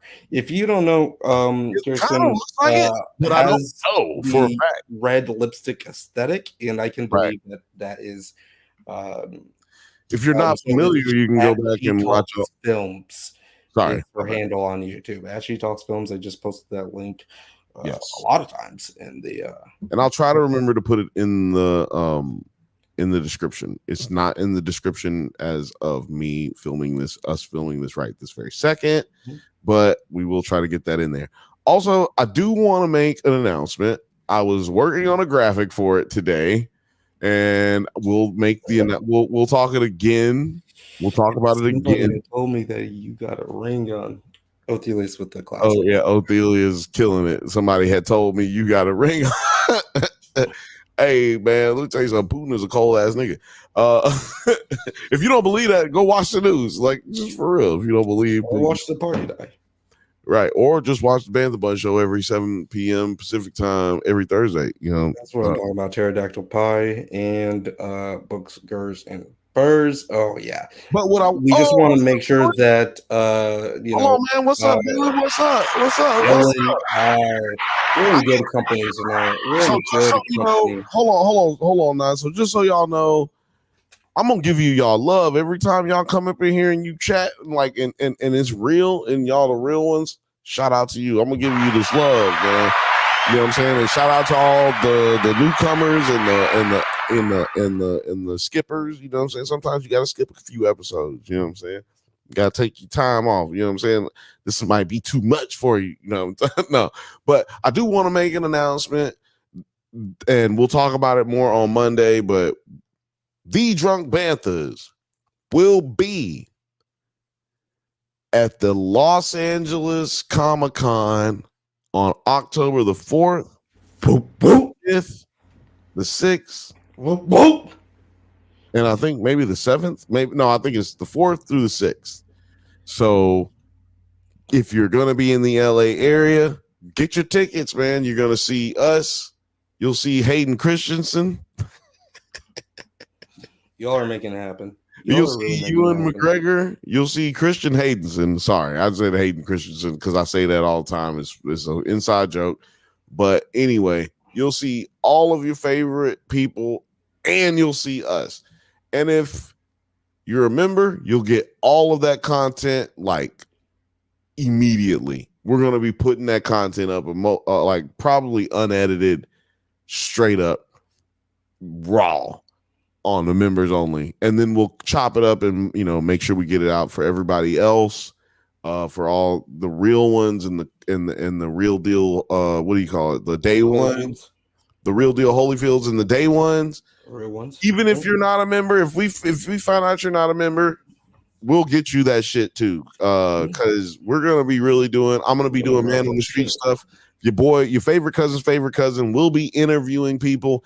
And after Comic-Con, we will, like I said, we will trickle out that content through the we'll trickle that content out through the weeks of October, and make sure you guys get a lot of love, get a lot of content. October is going to be the month. I'm just trying to tell you, it's going to be up.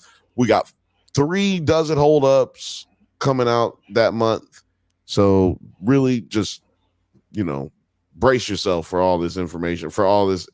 I guess I just gave you a bunch of information, but brace yourself for all this content that's coming out. We have nothing but love for y'all, man. We really appreciate it. Seriously.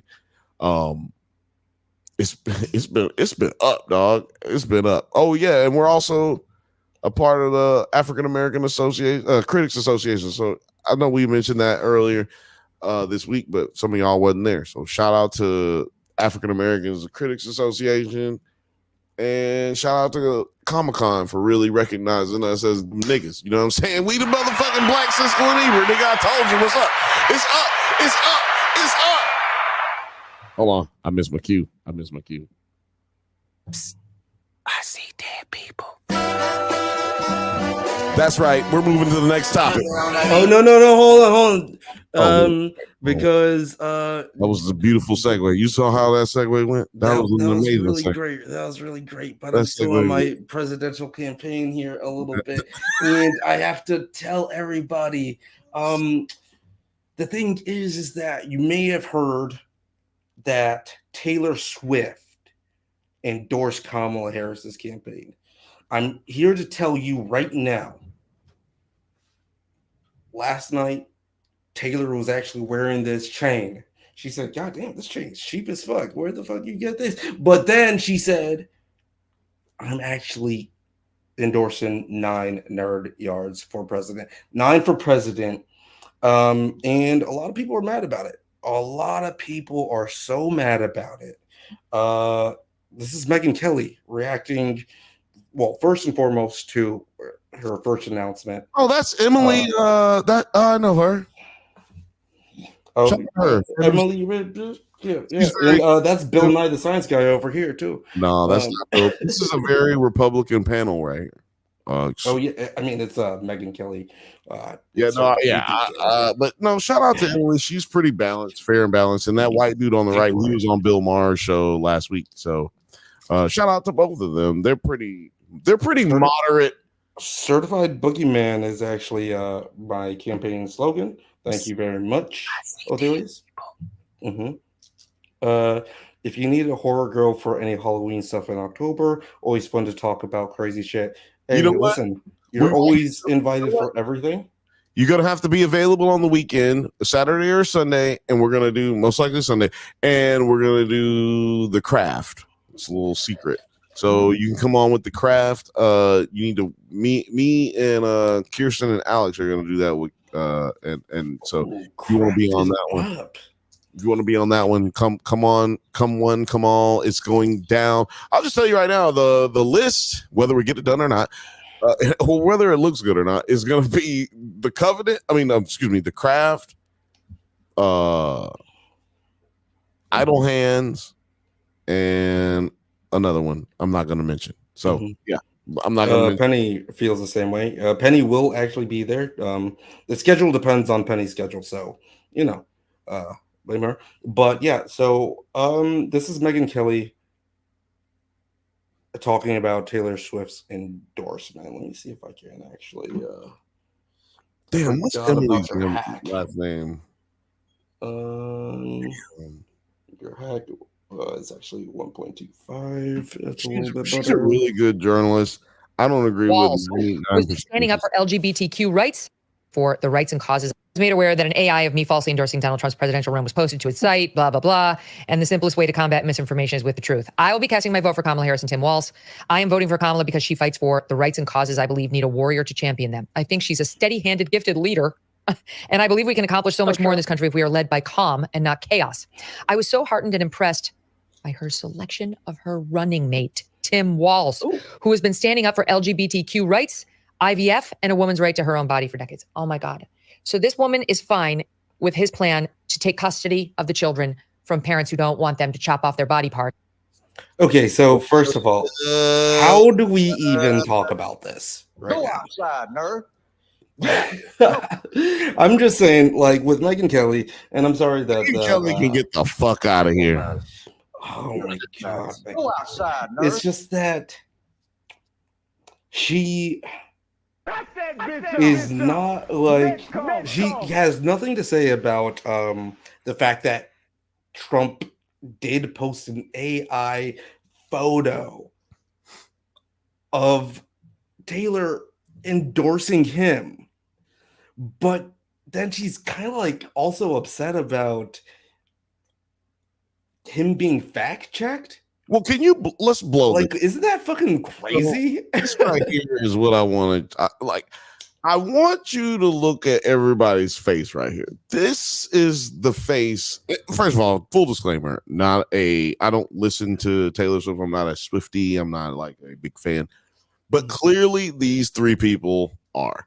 Look at their faces. They're very disappointed that Taylor Swift casted her vote for the enemy. Like all of them are very Republican. Seriously, In the sense of being Republican, like what it meant to be a Republican like 20 years ago. Not like what it means to be MAGA. None of these people are MAGA. All of these people right here are just regular ass Republicans. Megyn Kelly is. I mean, I wouldn't say that she's completely MAGA because she's a dick writer though. She's a carpetbagger. She changes with whatever gets her views. Whatever is going to get her views. She will not do what just gets her views. She will go against Santa Claus. She don't give a fuck. She's just a crazy ass bitch, and she's fine. So therefore, people don't cancel her. Like niggas don't stop watching. You got all these white boys watching her because they think they can get somebody like that. Put them in minutes. I mean, that's a fact. They watching this bitch because they think they can get with her. She's not smart. She doesn't give any good takes. She's not a good broadcaster. She's not even Republican enough to have stayed on Fox. This is she's this is okay. Well, let me get to the sandbag of her fucking argument here. Yeah. Let's get back. Let's get back to the joke. The thing is that like. All right, let's. Okay, I'm gonna play Minnesota court's custody, so the body parts can be chopped off and they can be sterilized outside the custody of their parents. That's what. Not true. Led Taylor Swift to endorse it. Can I tell you something? I criticized her. You're not being objective. You gotta let the feelings go. She went to a fundraiser to raise money for Hamas, supposedly Palestinians, but the group that was doing the fundraising was known to funnel the money to Hamas. And I said, people should boycott her. It was an offhanded comment. People went nuts. Some lunatic dropped a note in my personal mailbox outside my house begging me not to boycott Taylor Swift, as though I have that power.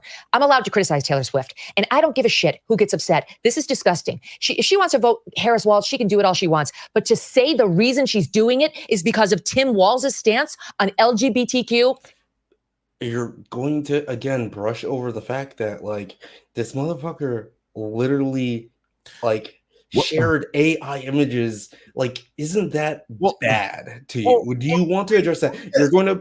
Okay. I mean, just look at Emily's face in the middle. Like, just look at her face. Like, yeah, like, ooh, like I didn't come here for this.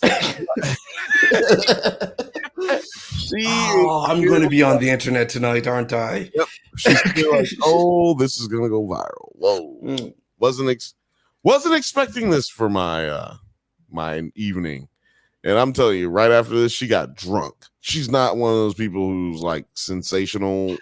Like if you watch the rest of this, when she speaks, it's not going to be any. Well, maybe she doesn't even speak in this. Like Kelly's gone for 3 years. This video. Let's because we're getting some great reactions from everybody here. Okay, so I love the movie The Craft. And right, Felicia. Embarrassing for Megan to stick up for Trump after he said that stuff about her bleeding out of her holes. Yeah, if I'm remembering correctly, they had a little spat going.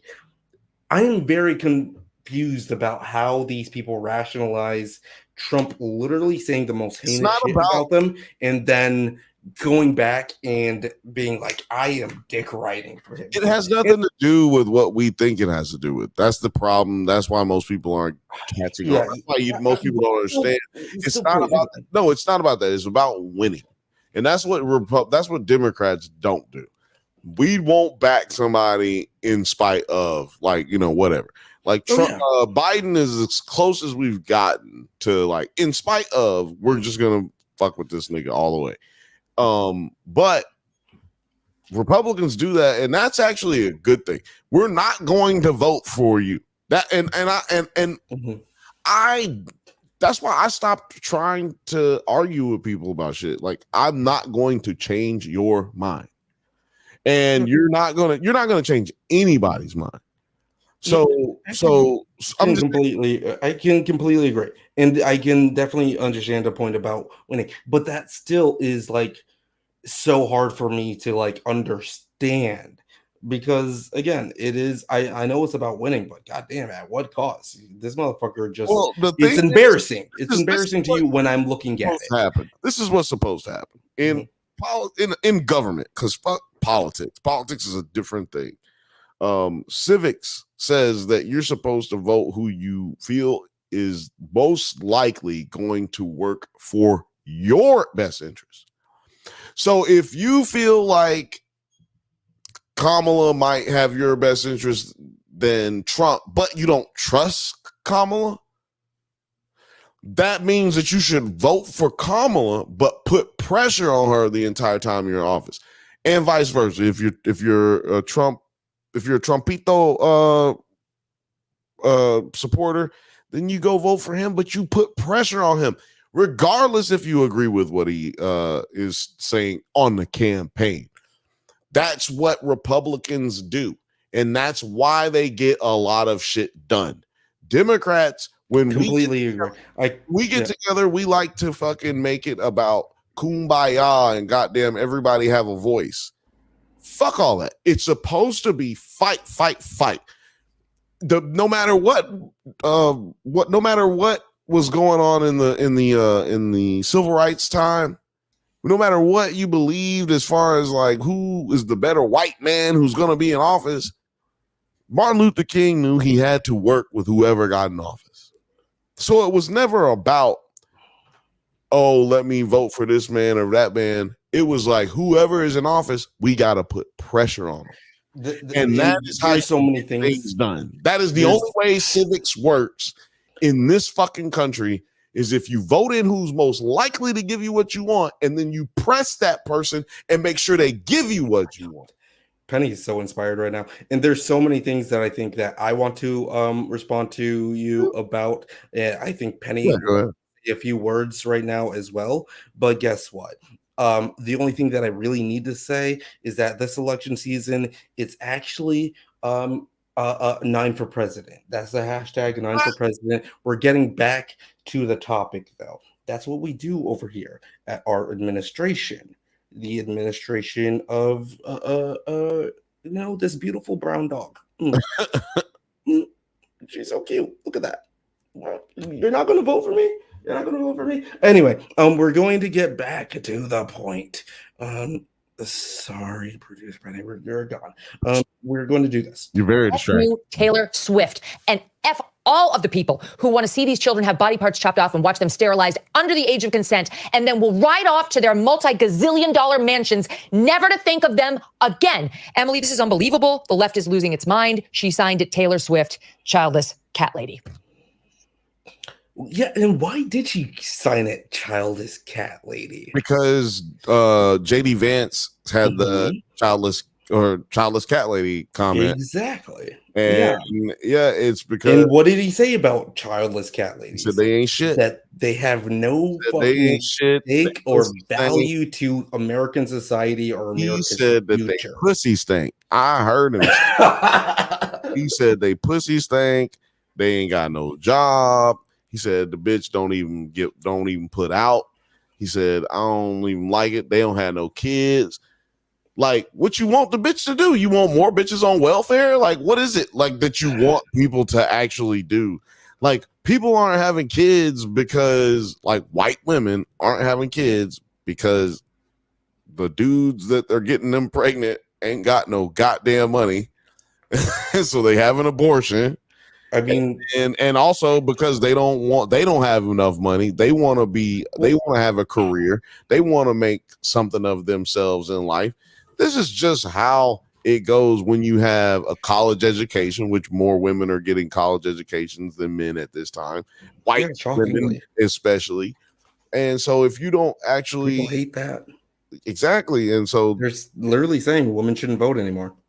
Well, that's the reason that they're saying that is because majority of white women are going to the left. They're leaning left. Majority of white women, not necessarily. I wonder why. They want to be with JD Vance. Hey, any women, it doesn't matter if you're white or whatever. Who cares? Right. Would you want to go on a date with JD Vance? This is the thing. Here's the thing. Tim Waltz has risked. JD Vance, I know it's a meme or whatever, but in my brain, I actually can't imagine him fucking couches. And that's allegedly that is not true. I don't know if it's true. I know it's been debunked or whatever, but no, fuck all actually, that. Yeah, that's the thing. I don't know if he hasn't actually. I know that person that claimed it doesn't know either. Let's just be honest. Who hasn't fucked the couch like once or twice, like 7 times in the summertime when nobody was at the house? Who hasn't? No, I'm joking. I used to call my 2-seat love seat Megan Kelly. I used to call my love seat Megan Kelly. Oh, we made sweet love. I used to have sex on my couch. Who hasn't had sex on a couch? I went Shannon Sharp on that couch. I slapped cheeks. I was bad. Let me tell you. I slapped cushions. I'm gonna just tell you right now. I'm a grown man. I'm gonna do it again today. Hey, I was knee deep. 25 minutes now. Hey, cushions for the pushins. Tell Michelle I said, hey, get well soon. You don't need. So, do you like cushion for the pushing, or do you just like cushions, Shannon? Hey, see, whatever they got, I'm gonna turn it over. You know what I'm saying? Hey, because my granny always said, it's cold on the other side of the pillow. Hello. Hey, that's why I have you as one of my leading vice president picks. Hey, who knows who's going to be my vice president right now? But Shannon Sharp is up there. Oh, I gotta get to this comment. Chelsea said JD Vance like his. She said JD Vance looks like he smells his mama's panties. Oh God, Chelsea! What'd you say about my mama? Chelsea, oh damn it! I might need to. Don't you talk about my mama? I'll show you a hillbillyology. He said that nigga look like he smell his own mama panties. He smell okay, good. Panties. Okay, good. He smell his mama panties. How long have you had that couch for? Okay, good. Whatever makes sense. I'm just saying. So Megan Kelly. I'm sorry. I still want people to respond to the rest of this. I'm sorry. All right, hold on, because 9 for president. I smell mom like niggas smelling his mama panties. Nigga, that shit is wild. Start that shit. I'm gonna start that. I'm bringing that back up later. Like, what? I think I might write that down and just like I'm gonna tell somebody that. I'm gonna look. Somebody I don't like. You're getting that next time I see you. Yeah, swap JD Vance's name out for any type of goofy that I want to get at. Yes. In the next video. What's his name? That's why Chelsea is actually picked for my speechwriter. for this administration. That's right. We're making shout out to Elvis. Shout out to Elvis. You look like not Elvis, the dead Elvis, but Elvis. You know who you are. You look like you smell your mama's panties. How about that? I'm doing bold shit, nigga. I'm going out here, jumping out the window. Going out there. Yeah. So for 9 for president, this administration, Chelsea is my speechwriter. I've basically came up with my whole cabinet during the stream. That's how efficient I am, and that's why you should vote for 9 for president. Let's see here. Okay, yeah. How about you guys just like exactly. Exactly. Alien said, "Don't that nigga JD fuck couches?" Look, that's what I've been trying to tell Nine. Just say it, man. Hey, this nigga fuck couches. This nigga go to Lazy Boy. This nigga go to Lazy Boy. Hey, they got to sign at Lazy Boy and say, "Do not serve this man." Yeah, this is a picture of JD Vance. It's like there's a couch registry website that just tracks JD Vance's location. It's like, is he in your location? Let's see. Look it up on the website. In every furniture store, just fucking boards up their windows. Okay, can we? Okay, because again, this Megyn Kelly shit is just pretty fucking funny to me. Do it. Yeah, I mean, this is exactly. It's not just that she's okay with everything you just described. It's that she actually actively supports it, and yet we can't even get a damn question about things like the Radical Equality Act or the CNN gender transitions for undocumented. Oh, I can understand why you didn't know her name at the top of your head. I was like, oh wait, Emily Jasinski. Yeah, Jasinski. Immigrants report. We can't even get one question about it, but Taylor Swift is going to get applauded for coming out and endorsing this ticket. I forgot that this. So first of all, this is the most energetic that I've seen her, but I forgot you have it sped up. So then also I was like, wait a minute, this bitch is going hard. I was like, this bitch going hard. I'm just saying because, like, okay, this is the hypocrisy about it. Okay, here because I think we got to the soundbite that I wanted. Comment. People went nuts. Some lunatic when she came out strongly in favor of. She went to a fundraiser to raise money for Hamas, supposedly Palestinians, but the group that was doing the fundraising was known to funnel the money to Hamas. And I said, people should boycott her. It was an offhanded comment. People went nuts. Some lunatic dropped a note in my personal mailbox outside my house begging me not to boycott Taylor Swift, as though I mean, rule number 1, if you go after Swifties, you're fucking begging for harassment. You guys should know this. Have that power. I'm allowed to criticize Taylor Swift, and I don't give a shit. You are allowed to. Who gets upset? This is disgusting. If she wants to vote Harris Walz, she can do it all she wants. But to exactly, she can say the reason she's doing it is because of Tim Walz's stance. Okay, so like this is the thing. Tim Walz is, again, we've been tracking a lot of jokes about JD Vance. Tim Walz is probably one of the best vice president picks of recent memory. I'm gonna tell you why he's good. It's because he's dog. It's because he literally doesn't matter. I'm gonna be honest with you. No, because he definitely matters. Like if you look at the way that he has governed Minnesota, but I'm going to but record for Minnesota that has nothing to do with anything. If you look at the way Mike Pence governed Indiana, you would think that he was in 1876. But what and people don't matter is that. No, listen. That none of that matters. None of that matters. Your vice presidential candidate only matters in comparison to the other vice presidential candidate. Like that's the Let us know in the chat right now if you think that Tim Walz's vice presidential pick at least like emboldened, because at that moment when she picked him, she needed as much charisma and someone that has a record that could embolden what she is. Before she picked him, I think $40 million in 4 days. So and she wanted to keep that. I think need him for anything except get white voters. I think that I'm going to have to 3 other white dudes. No, she already had 3 white dudes to pick from. She only had 3 white dudes to pick from. She decided on him because he was the best choice. I'm not having any problems with him. I'm just saying nothing he does is going to affect this election. Nothing that JD Vance does is. If it did, then like This is the thing. I do think it does matter. Do you think that Sarah Palin had anything to do with McCain losing? It didn't. Absolutely. It didn't, because when he picked her, no, he got a bump when he picked her. And then when Obama picked Biden, he did not get a bump. The only thing that made Obama get the election and outright was the economy crashing and McCain sounding like an idiot when talking about the economy, not having a plan, not knowing what he's going to do, and Obama having a plan. Literally the day that the market started crashing, he was able to give a coherent, cogent analysis and plan to lay out what they would do if they were to get in office. That's what gets you the election. Having an actual fucking plan, having an actual fucking policy. What got Obama elected, on top of that, was having a policy for health care.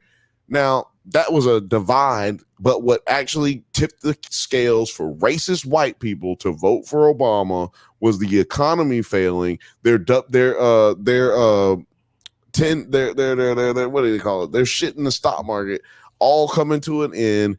Everybody fucking freaking out. We forget 9/11 had just happened 8 years before that, or 6 years before that. We just got into this crazy war that was killing us. We have a stock market crash.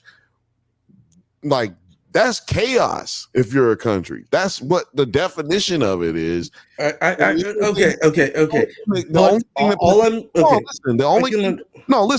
only thing that prevails in that type of atmosphere, which is exactly what the fuck we're in right now, is the cool head. The calm, cool head is what prevails in these situations. It has nothing to do with your president. I mean, your vice president candidate. Your president has to speak, because he could get out here and then say stupid shit.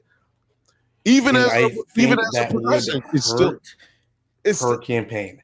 Yeah, I think it was a very perfect choice. And I think making that choice with especially compared to JD Vance, is just leverage and leverage and leverage. And JD Vance is only there. And also, Trump hates talking about JD Vance. He understands that he made the fucking wrong pick compared to Tim Walz. I think he understands. He did not pick him. That's not who he wanted. Okay, but at the same time, this is the image, right? That you pick your point. He didn't want him. I'm speaking to your point. Like, he don't fuck with JD Vance. Exactly. He hates talking about him. Yep. And that hurts his campaign. That hurts his leverage, because Trump's supposed to be the guy that picks the best people, right? But this motherfucker's got his vice president looking all goofy. So goofy. And the fact that How do you think JD Vance feels about that, though? How do you think JD feels about that? I don't know if JD Vance feels anything that humans do. I don't think JD Vance, the donut shop hurt me. Much of you guys don't know this about me, but I, in my past life, was a baker. I was actually a baker. Were you also a candlestick maker? That was my past life. Who knows? Maybe it's my future life. But all I'm saying is that I was a baker. I used to work those long nights baking people food, and I used to be that person that's like shutting down the fryers and like, oh, people are coming in and we gotta like now sell donuts. I was that lady that was like, yeah, can you? I've been working on it. Can you guys just not have me on camera right now? Did you say you were that lady? Yeah. None for president. Fuck your pronouns. The fact is, you can use any pronoun you fucking want. I was that lady in that video. I felt her, and I knew exactly what she was feeling. And the fact that he came in and was just like, I don't know what donut I want. Whatever makes sense. I felt that in my goddamn soul. Well, what I felt is like, nigga, why are you talking to me like? Get these donuts and get the fuck up out of here. That's what everybody was feeling like. I felt that. I was like, bro, you're gonna make. And then he's like, oh, how long you been working here? Okay, good. Okay, but I digress. This is a campaign of we got to read some consistency. We got to read some of these comments. Hold on, because this is the last of the Megyn Kelly segment. Okay, go ahead. I just want to kind of like replay. Emily was going hard for no reason though. Like, relax, Emily, relax. Some lunatic dropped a note in my personal mailbox outside my house begging me not to boycott Taylor Swift, as though I have that power. I'm allowed to criticize Taylor Swift, and I don't give a shit who gets upset. This is disgusting. If she wants to vote Harris Walz, she can do it all she wants. But to say the reason she's doing it is because of Tim Walz's stance on LGBTQ, F you, Taylor Swift, and F all of the people who want to see these children have body parts chopped off and watch them sterilized. Okay, that's the. It's just like because there's no FU Kid Rock or before you go on. Before you go on, shout out to this bitch right here. This bitch no TV. This bitch fucking talks TV. Look, because I want to have Megyn Kelly on the show one day. Shout out to Megyn Kelly. This bitch, goddamn. When you talk about making content and making goddamn television, this bitch know how to make television. Fuck you, Taylor Swift, and fuck you if y'all fuck with this bitch. I'm out. Mic drop. Like, damn, that's fucking amazing. I mean, y'all think I'm probably joking, but I'm dead ass right now. Like, she was clapping hard, but also, why so serious? She sounds so stupid. Like, why so serious though? Like, I'll tell you why it's so serious. No. After Taylor Swift did that, like 300, 400,000 people registered to vote. Who gives a fuck? Like, no, why is she so angry? Like, okay, that's her job. That's her job. This bitch ain't running for president. Like, god damn. No. I understand that she is playing a game. You know what I'm saying? She's playing a role right here. And what's funny is the energy that she gave off made Emily give off that energy. And like, I've seen Emily. I watch Emily every Wednesday and Thursday on Breaking Points on YouTube, and she does not give off that type of energy. Like, she's very calm. She's on Breaking Points, yeah. Right? Okay, and she's very calm. Okay. She's very like coherent. She gives cogent analysis. She's very. But sometimes you gotta pop out and just shoot some shots at the Swift. Exactly. She must have had a couple bottles of wine right here, or at least one bottle, like halfway through the good bottle of wine. Because my man was over here just like laughing. I would have to be on Megyn Kelly's show. I would literally have to have a bottle of tequila shoved up. You know what? That's not what the show's about. Fuck that. I'm not trying to destroy my relationship with Megyn Kelly. I need her on the show. Oh, you already have a relationship with Megyn Kelly? No, I don't, but I don't want to destroy it yet. Good, because I do. Look, I don't want a relationship with Megyn Kelly. Look, I want I would be friends with Megyn Kelly if she came on the show. She could be my crazy fucking friend. Not fucking friend, like I ain't gonna fuck her, but she could be my crazy friend that fucking says crazy shit all the time. And then we 53 years old. Okay, 53 years old. I would love to have Megyn Kelly and my new. I just landed this endorsement with Taylor Swift, so maybe we can put something together. We'll have Megyn Kelly and Taylor Swift on the cast together. We can hash things out. I think the show is all about making everybody. When you're on the show, you are part of the Bantha bunch. I think we can hash this out between those two. Exactly.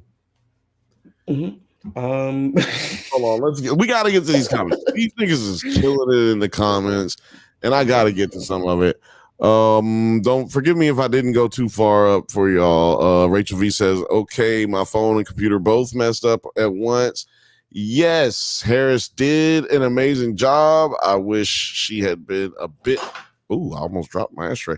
I wish she had been a bit more direct, because she absolutely can be. She was fire. I agree.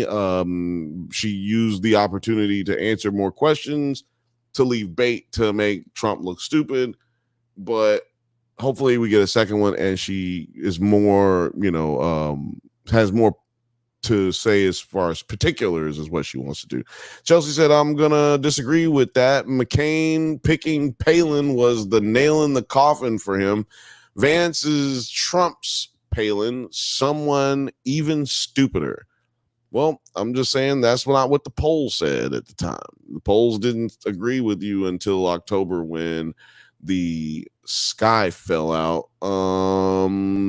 McCain was a moderate, and his campaign sold him that he needed a folksy woman to pump some energy for a woman who into his campaign, and her demeanor and actions sunk his ship.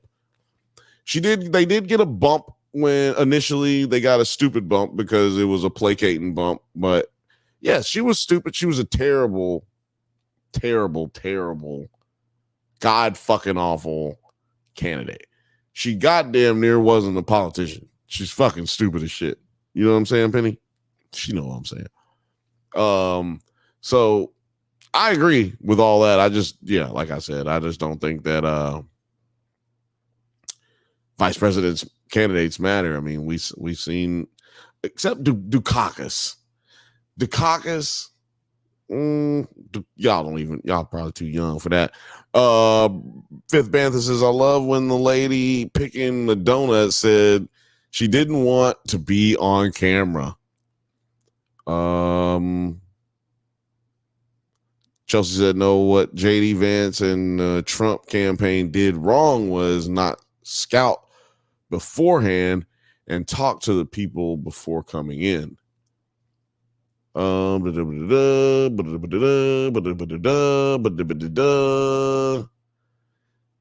said, Lil Frothy said, Megyn Kelly looks like every Karen ever. Nope, you're wrong, because most of the Karens have a big old belly. And also, they don't have their hair together all the time. I swear to God, go look it up. Every Karen you see, their hair is crazy looking. Look, I'm not saying Megyn Kelly is right or smart. I'm just saying that she's a great television personality. If you like Shannon Sharp, you should enjoy the craziness or respect the craziness that is Megyn Kelly. That's all I'm saying. She's a fucking character. Othelia says, Bill, don't make me call Dr. Umar.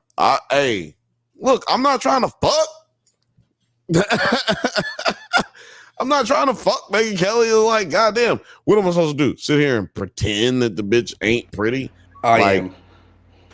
You're pretending that she's not pretty? No. Call Dr. Umar on me. I don't care. We can leave it all at the door, Megan. All Dr. Umar on me. All at the door. We can have JD Vance. That's a song. Sitting on the couch. We would love this. JD Vance can be there, and he can be on the couch. And whoever. Let me tell you something, brother. I am a Pan-African. I am a Pan-African. I am. I will not stand for this snow bunny. Black Republicans are not a monolith. Brother, you would say something like, I would have to leave. That's his trick. I need the door is literally wide open. He says things 3 times. That's how Dr. Umar works. He says it 3 times. Whatever his point is. I am. Sack pass to Mazos. Yeah, and again, this actually means you didn't read that out loud. Read that out loud. I said Blue F, Florida in it. Sack pass nap boli. To Mazos. Listen, Mr. Bad Jokes, thank you for that endorsement. Endorsement. He said 9 for president right there. If Dr. Is Umar that what he said? Megyn That Kelly shit sounds like patois. What the fuck is that? What the fuck is Mr. Bad Jokes talking about, nigga? That sounds like patois. Said, palm tree, Bing bong. So Bing bong, all right. you know what that means. JD JD was on the couch, so we took it to the bedroom. He was horizontal. Okay, don't be telling us I've about false met positives. many a fine Karen. Bill, they don't all go viral. Listen, No, they don't have to go and viral. the Bantha bunch, we don't want anybody that has viral tendencies, to be honest. You know what I mean? We don't support viralness. I need We don't Megyn Kelly on the show. That's the one thing. See, everybody keep talking about her looks and what that statement, but ain't nobody says she only supposed to be on the show. Megyn Kelly needs to be on this show. Fuck that shit. Doesn't hold up. Megyn Kelly, goddamn. Manchurian candidate, the first one doesn't hold up. Goddamn, doing Creole, bro. Sorry, yeah, I actually don't know any French, and I'm kind of like Creole stuff. Like I don't know any French. I just know how to do a bad New Orleans accent. Let's hear it. I just know that you gotta shoot them. You gotta go down there and get the gator, boy. When you go down to get the gator, you gotta shoot them right there and there. Shannon Sharp needs to be on the show. He already was, actually. First of all, yeah, he was. Shannon Sharp was totally after projecting into Bill's body earlier, and he. I don't know why you're so disrespectful? God damn, it's kind of crazy. Like he didn't say goodbye, so I can understand her. He did. And he's usually a lot more cordial. Yes. I agree, Cuzzo. Yeah. We wide open with it. Yeah, I can't do it. Yeah. Listen, Mr. Bad Jokes. We're wide open with it. Hey, love you. I'm down, baby. Hey, roll tide. You know what I'm talking about? He probably don't like that. He want to do the UFL, the UCLA. I mean, no. Why'd I say that? The LSU. The LSU. Hey, let's go Tiger. Yeah. Okay, so my last campaign amount. Yeah, we gotta move on. We are talking about. This is my last campaign announcement, and you can.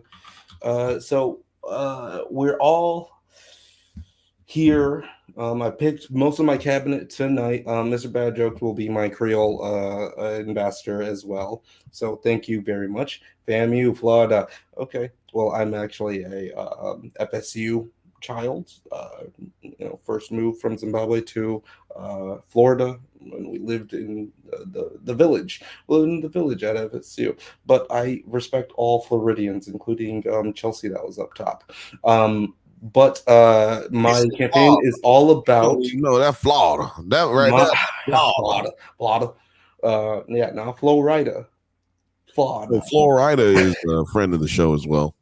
Yeah, I mean, moms deserve to listen to rap too. All female strippers are. But again, my last campaign slogan tonight is if you want real change, then let's watch the party die. Bill?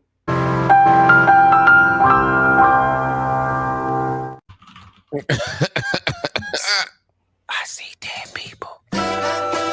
It's up. Check it out. Let me tell y'all something. We have a 95% chance of hearing this song on the Super Bowl or at the Super Bowl 2025. Kendrick Lamar has been announced. The Boogeyman is out. He is going to be playing. Get your ass and hide the Bible if God watching. Woo! At the Super Bowl. Certified Boogeyman. I'm the one that up to score with him. I'm trying to tell you, it's going to be fucking insane. Now, the reason that I decided I was right here. Say what? God, please forgive me. You knowing how hard I tried. I think it's time for me to watch the party die. Watch the party die. Oh yeah, we got a lot of Kendrick Lamar to talk about. The reason that we're going to talk about this, or I decided to talk about this today, is just because there's a lot of hate. You know what I mean? Like, and that's why I used the thumbnail that you guys see tonight with Beyonce holding on to your boy Kendrick, holding on to him tight, letting him know, like, yo, it's all love. You know, that was a concert or whatever. The thing is, man, I think it's time to watch. people got mad because Lil Wayne wasn't the guy who was selected to perform at the Super Bowl this year. Because if you're not aware, the Super Bowl is going to be held in New Orleans this year or this season, and it'll be around February, which is also Black History Month. If I'm not mistaken, they do the Essence Festival around that time. No, the Essence Festival is in summer. Excuse me. But yeah, they have Mardi Gras around that time as well. So it's a big time for New Orleans in that starting in that month. The reason that people feel that Lil Wayne should be the one who's performing is because last season we had the Super Bowl here in Los Angeles, and Dr. Dre was the one who was decided that he was going to be in charge of who was going to perform.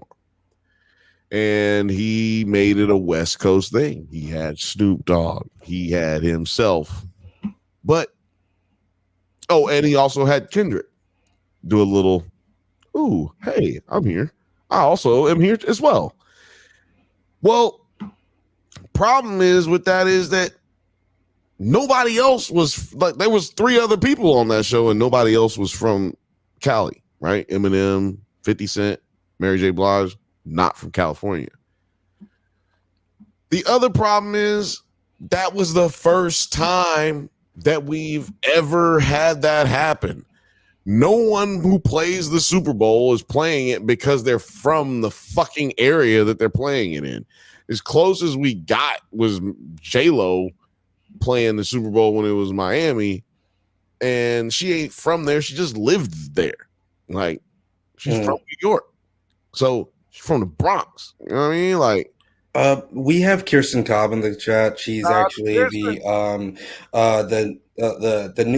creator of the newest, biggest channel on YouTube. And you guys have already given her a little bump. You guys did go out and subscribe. She's at 20 subscribers now. We're going to try to get her to 100 very soon. Let's go. And she's got a lot of stuff in the pipeline. We had one question, Kirsten. Are these your lips? Are these your lips? Because we were very sure that it's like your lips with just makeup or with lipstick on. The question is, we want to know, does it? Oh. No, yeah, the over under is over you. They are your lips, under they're not your lips. So I mean, but yeah, both of us thought they were just naturally yours, but we've loved all of the we were right. We were right. Yes, but then hyper edited for a pop artist feel. That's what we like. And yeah, if you're part of if you guys watch a lot of the videos on Nerds at Night, Kirsten has an eye for design. She has had a hand in basically all of the thumbnails that we have made since its graphic design. We actually are just a year old on Nerds at Night, and Kirsten has been one of the greatest assets. That's why Kirsten is the head of media in our in my 9 for President campaign. She's just named her now. Yeah, she's got a lot of work ahead of her. She's got a lot of work to do. Yeah, but back to work making those graphics, Kirsten. What are you doing on the internet? I'm going to suggest that you find a different campaign manager and you hire me. You're gonna need some work. We're gonna have to wait till 2028. Wait, what are you talking about? Producer Penny's got this. Oh no, she's not a good campaign manager. She doesn't do anything here. Like, what are you talking about? She's too busy working on my shit. She ain't got nothing. Look at you. Look at you. Do you see? Yes. Do you see yourself? Oh no, you can't. I can feel the votes. You can see yourself. See, look I can right here. feel the votes. That's you. That's your camera.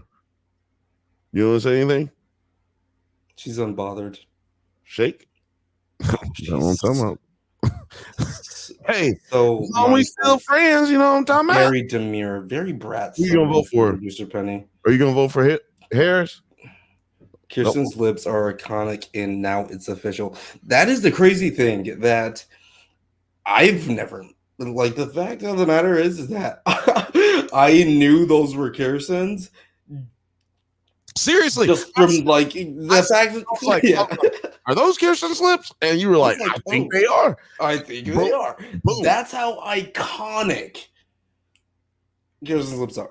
And guess you know what? They were even more iconic. I didn't even know the words that come out of those lips. That's fact. And that's why I she think talks. it's very apt that her handle is She Talks Film, because that's why she talks. She does. That's absolutely. She talks because she's iconic. Boom. So definitely check that out. We've seen the slate of interviews that are to come, and then we've seen the slate of interviews that are possibly to come. So make sure you guys go check that out, because we're coming all over the place. What? Pause right now. No, I don't. Game was way better. We don't say pause no more. We say no freaky. No freaky. Okay. Okay. We say no freaky. I forget what your. Oh yeah, I didn't list your. You're the head of our slogans and other stuff. You know, Bill's cabinet is. I'm telling you, I gotta be the campaign manager or chief of staff. Usually, no freakies. When you get elected, then I'm the chief of staff. But when I'm running the campaign until then. Because I don't want to see you fall, nigga. We take care of each other. Black actors. Oh, bro. I've fallen. You know what? My campaign's all about falling and getting back up. Yo, I come from the mud. I'm from Film Age said, Kirsten, I love that image. It reminds me of the 70s. For all of those who are not watching, check it out. You know what it actually reminds me of? It's actually 80s. Now I don't mean to stomp on nobody's vision view of what it is. This is very Sledgehammer. I don't know if you remember Sledgehammer. Who is that? Peter Gabriel? It's not Peter Gabriel.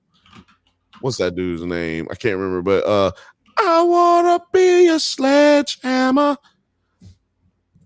I don't know if y'all know that song, but that is the you were right, Peter Gabriel. I want to be a was I right? You were right. Oh my god. Dude, I did not expect to be right about that. That is fucking crazy. Yeah, Peter Gabriel, that's got those types of vibes. Max Headroom type shit going on right there. So Max Headroom was actually what I was thinking. What you were thinking? Yeah. Very Max Headroom, very Peter Gabriel, and rest in peace, Peter Gabriel, man.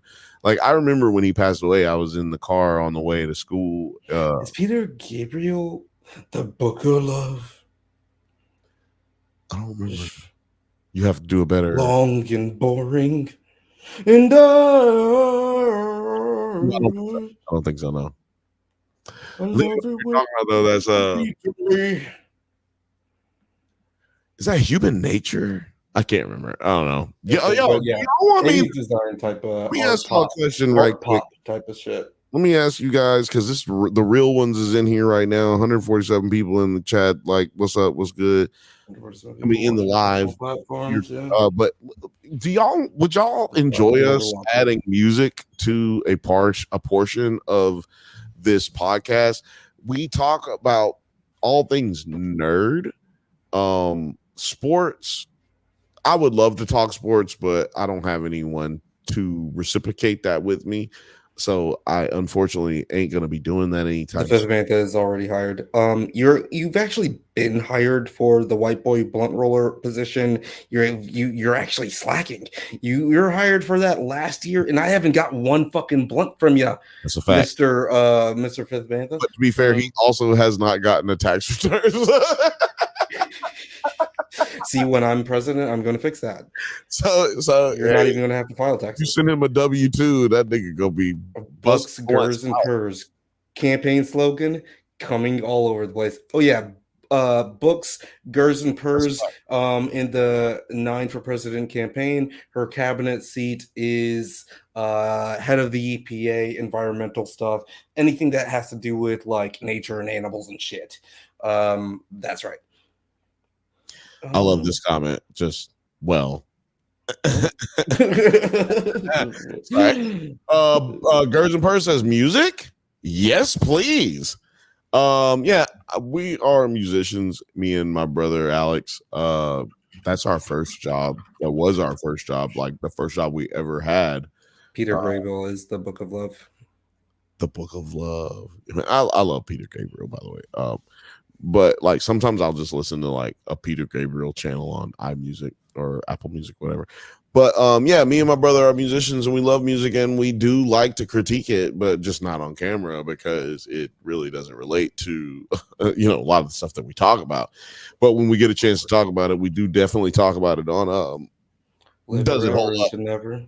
Live Forever Into Never. That is, man, come on, bro. Like, quit playing. Y'all know what the time it is. Shout out to Nathan, the little kid, 50. He was like 12 years old at a show that we did. And he said, live forever into never. And that became like our slogan. Boom. Yeah.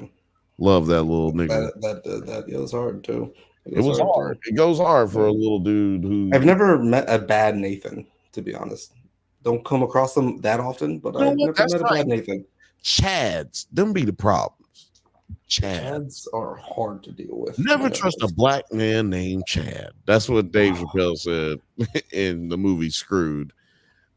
Never, which is one of my favorite Christmas movies of all time. So, I think we were talking about how the Super Bowl. We were talking about how. So, Nicki Minaj, you can look up the tweets if you want. This bitch went crazy. She went crazy. So apparently there's a like beef where Nicki feels like they've tried to get rid of her from Universal, which is crazy because Universal has their hands in like 3 different record companies. Or different. I mean, I should say, because Universal. I don't know if they're completely universal, but they're very global across the music. They're very universal, global, and I don't know. They're all over the place with it. But yeah, they used to be 50% owners or 50 or 49%. I love these headlines. We could be one of these channels that like get all these clicks by just dropping bullshit.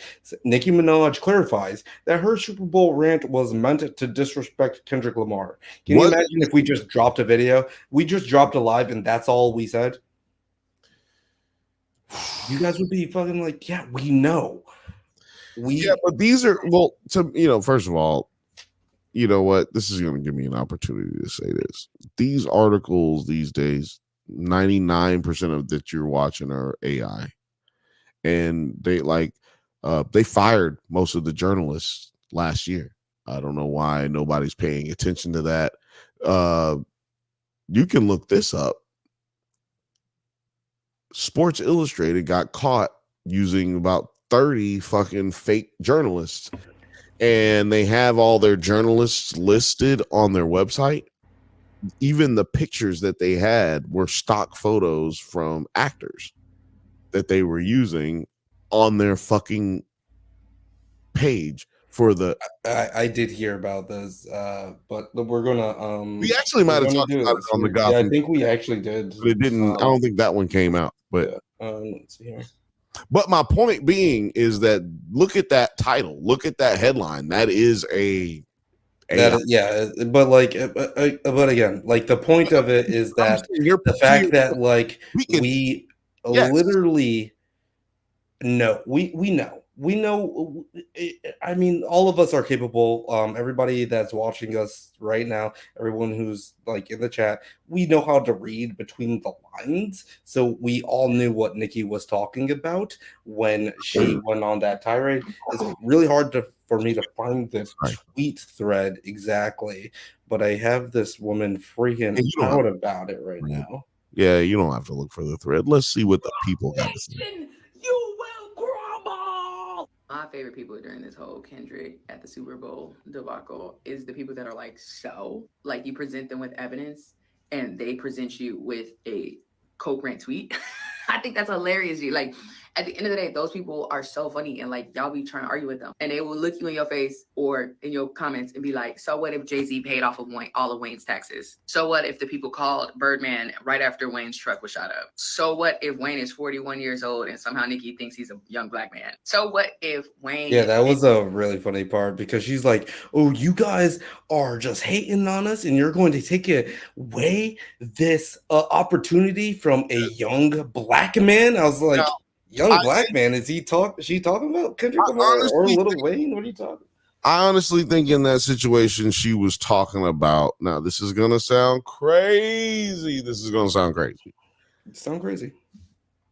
I think she was talking about Hurricane, because Hurricane was making these points before Kendrick got announced, and he was talking about 50 Cent, the extraterrestrial show. What's up? Yeah.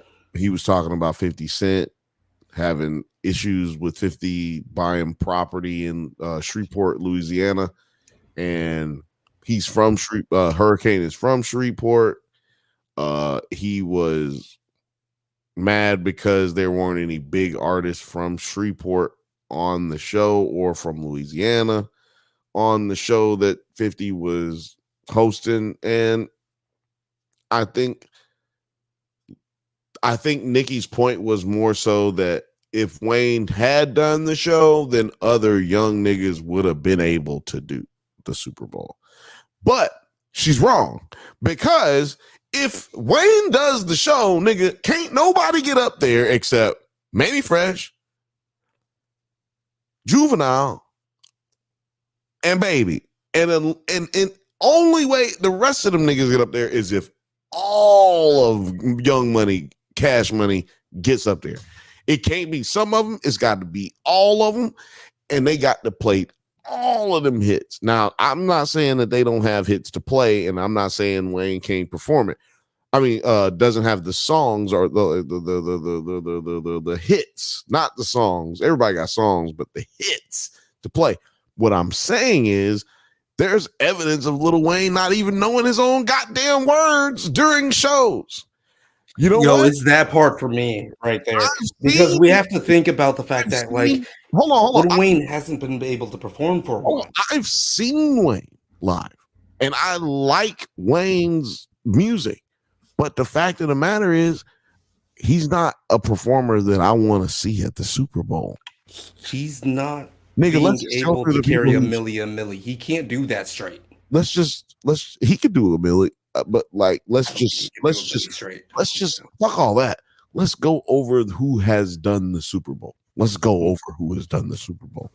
Okay, we're talking about Mariah Carey, Prince, fucking Beyonce, Justin Timberlake, and Janet Jackson, which is the reason that we're never gonna have somebody like Lil Wayne perform unless he proves that he is a performer of the caliber that you can expect amazing performance from.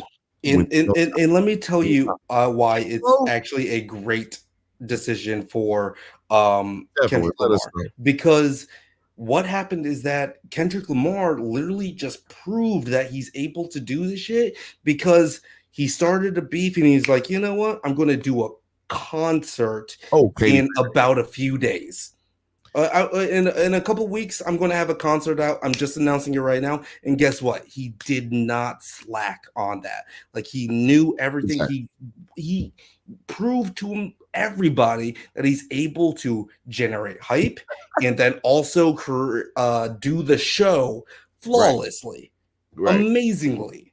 So yeah, that's why Lil Wayne hasn't been able to do that.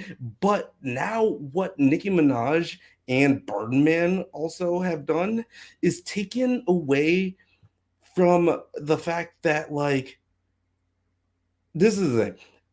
Lil Wayne was most likely going to be invited or included too, but all of these people, Birdman, Nicki Minaj, they're mad that Lil Wayne is not the headliner of the halftime show because they're not going to then get invited.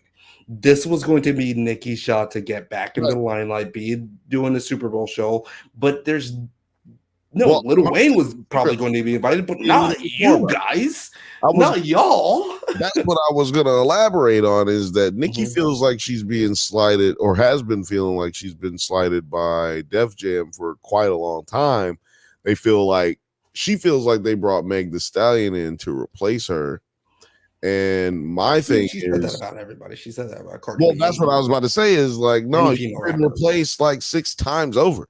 Okay, let me just count the ways, by the way. How about Cardi B?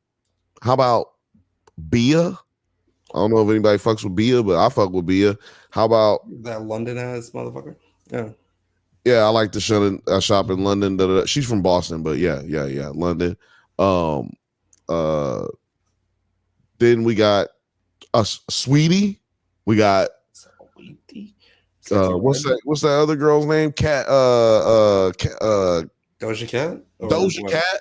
We got Doja Cat. Like you said, we got Sexy Red. Then now we got what's that other girl's name that be doing shit? Yeah, we got mad bitches. That's she also like tried to go after like almost legends that like gave her. She tried to go after Lil Kim a little bit. You say she went after who? Nicki Minaj tried to go after Lil Kim too. No. Like, in her past, yeah. But I'm just saying, in this moment, she's trying. She feels like she's been slighted and trying to be replaced by these other acts. And I just feel like, Nicki's got to realize she took time to start a family, to have kids, you know what I'm saying, to do this and that. In the world of entertainment, once you do that, we're not really with you no more. I don't think that's the thing that killed her career. No, I think the thing that killed her career is how fucking weird she is. No, it's time. Look at how weird, what's her name? The singer. Poker Face, what's her name? Goddamn. No. Lady Gaga is weird in a good way. I'm talking about weird in like her social interactions and like how she fucking. Let me finish saying what I'm saying. I understand what you're saying. Let me finish saying what I'm saying. Because she's weird. She has these weird situations. Lady Gaga was the same. She's weird. All of her interviews are weird. But Nicki stopped making music. You can't stop doing what makes you famous and have a bunch of publicity and negative shit going on. You can't do both, because you don't have any other outlet of expressing yourself as an artist. Like Tyrese gets away with it because Tyrese is a musician, Tyrese is an actor, and Tyrese is a model. If it all fell apart for him as acting and all this shit, he could just be a model. Go back to what got him what he got. No one is in this day and age. No one is looking at Tyrese as a musician. You say that because you fall into a category of person who doesn't listen to it. But no. I'm talking about no. Tyrese has done tours. Tyrese can do stadiums. Tyrese still does music. He does. I'm talking about the zeitgeist. I'm not talking about just me. I'm talking about you're talking about, but when the top of the cultural zeitgeist. No, they're like, there's the guy from Fast and the Furious. Oh, the zeitgeist used to exist. It doesn't exist anymore. Zeitgeist can't exist when everybody has access as they do in social media. So there is no longer a zeitgeist. There is no longer a zeitgeist. It cannot exist when you have this much access. You have access to access. A zeitgeist exists when that's fine. I can agree that you have a different opinion. I'm just saying that I do not agree with that opinion. It's just that I don't. But the fact of the matter is, you can't stop doing music. As a musician, I'm telling you right now, as somebody who's been very, very much so in the industry, you cannot stop. You cannot stop and have controversy, because the only thing people associate you with is the controversy. When you put out a dope album, like look at Drake, you put out dope albums, nobody cares about your controversy. Nobody cares that you kissed a 16-year-old or 15-year-old. Listen, dude, like right now, while we're talking about this, record in 2010 is all. I would go if let's say tomorrow, and if the tickets were reasonably priced, and I can if Megyn Kelly will text me back, then I would go to a Drake concert tomorrow, right? But with Megyn Kelly, we would probably have a good time. We would leave it all at the door. But at the same time, when I say the zeitgeist, I'm talking about even with like, and it goes off of what you're saying. You can't stop making music right now. Even Luda, in the peak is cultural zeitgeist. Even Luda is being known as someone that's more of an actor than a rapper. No. Name me the movies that Luda has been in, other than, don't name Fast and the Furious.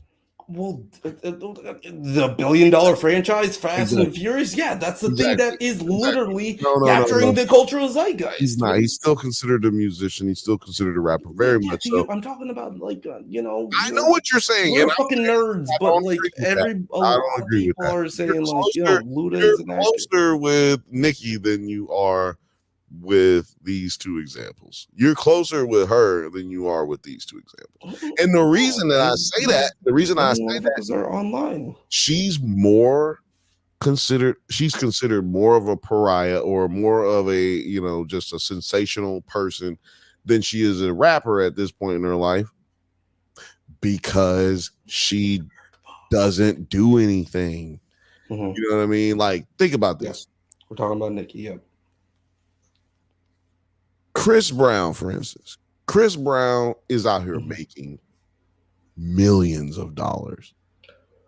He is blackballed by the industry, like by entertain, like CBS, ABC, NBC. Them niggas is not fixing to put him on television. Like, nobody's going to make $1 million off of like all of my ex-girlfriends going to his concert and paying $1,000 so he could like squeeze their butt in a photo. So like, I completely agree with you there. But the reason that he's not able to do the things that would make him Michael Jackson level as far as popularity, like, people don't understand. Before he got into the incident with Rihanna, and that was an altercation in which was disgusting. It was terrible. It was completely unnecessary. It's a situation also, though, where two young people fought each other. Like, Chris Brown had bite marks on his arm. Chris Brown had scratches on him. That shows that you're, ain't nobody ever hit nobody and bit themselves. We got to get back to Nicki. I'm just saying, it's a back and forth thing. And he ended up, but they were 19 years old, is what I'm saying. I agree with you on the Chris Brown show. Yeah, so therefore, but he's still blackballed, but he's still famous. He's still and he's still making money. Yeah. You can be making money and still not be in the quote unquote zeitgeist. You are still that nigga, but they don't see you as that because they not at where you are. They don't put cameras on you, because the media is when I say media, I shouldn't say that. I should say entertainment is a very small portion of what the population is, right? Like, and so like, you have to focus for people. So let me rephrase media zeitgeist. In the zeitgeist, you do have to focus on that, is what I'm saying. And if you're not putting out productive, let me rephrase what I said. Yeah, no, I'm just saying. But if you're not putting out productive content, then all you have is the last thing that you have said. Is, you know what I'm saying, the last thing that you've done. If you marry a child molester, then that's all people are going to think about you as, if you don't have a hot album out right now. You know what I'm saying? Like, if that's all you're known for is making music and then marrying a child molester, then what am I? You know what I'm saying? Like, their callousness is rudeness and everything, and during COVID, she's like, "Oh, I knew my cousin and her boyfriend. Oh yeah, that's right. Vaccine, and His balls exploded. That's right. Don't take the vaccine, everybody. My cousin's maybe boyfriend, I don't know who he is, but apparently his balls exploded once he got a vaccine. But that is the thing that turns you off of the not cultural media zeitgeist. Right, but remember, she also her brother was arrested and accused of. I don't even think her brother is just her fucking her husband. No, her brother first. It was her brother first. He's a convicted. He got arrested and was on trial for a PDF file. Her husband had already been convicted and was labeled, and he had registered as a fex offender. And I'm not trying to look for those people who may, you know what? Actually, fuck that. I'm not apologizing for shit. This is my show. God damn it. This is the Bantha show. The arrogance of man is thinking nature is in our control and not the other way around.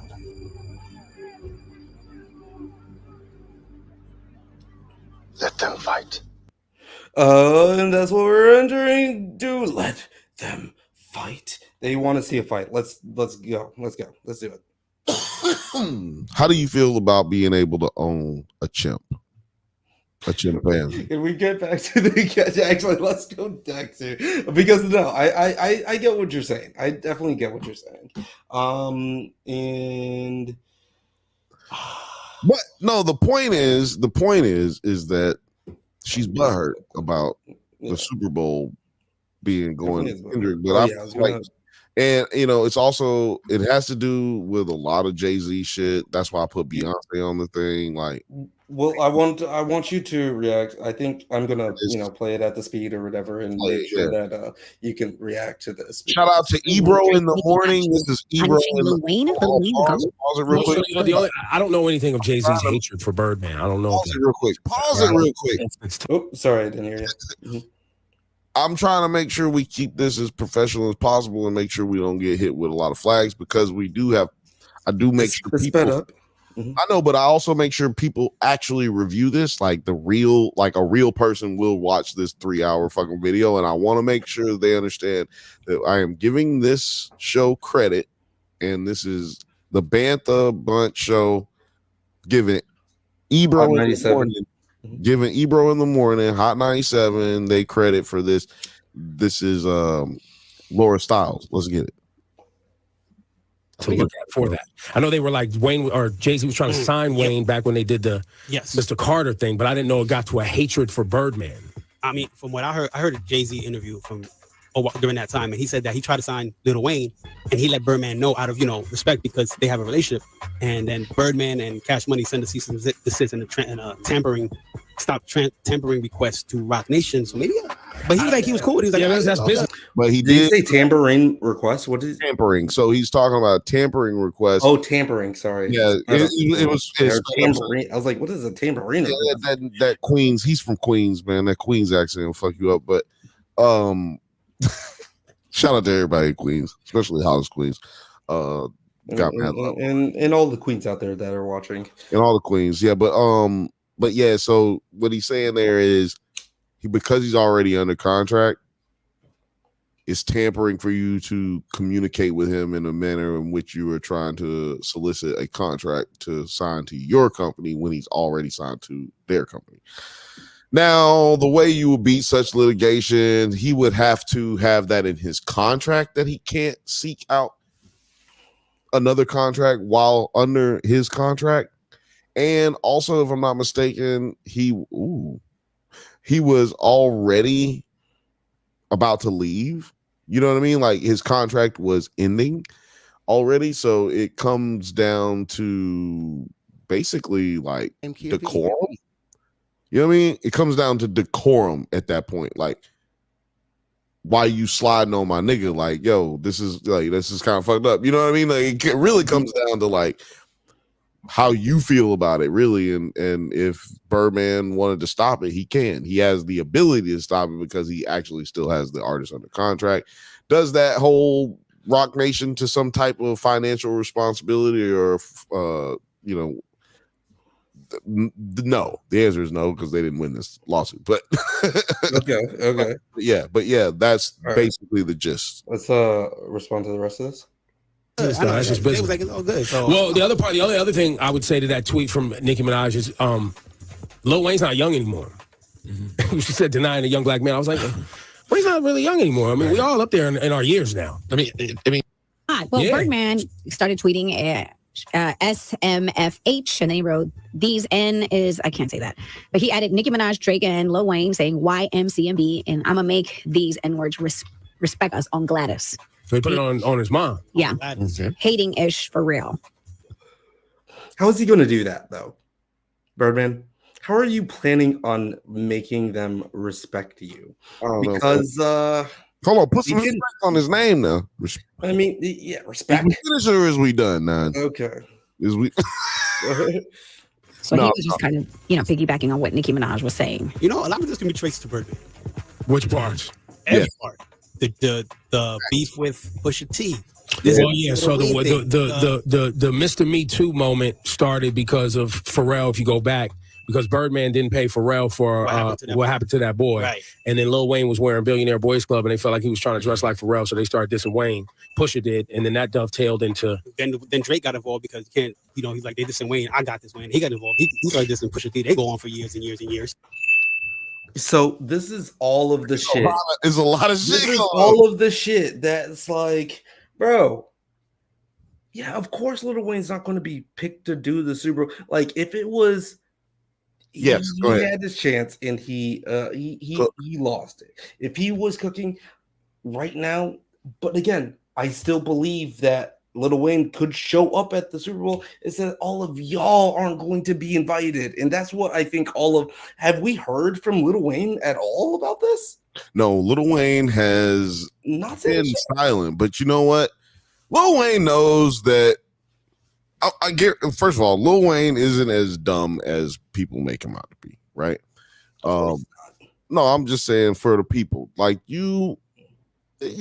but I'm just saying for the people. The majority of the people watching is probably even white. I don't even know what our running for president.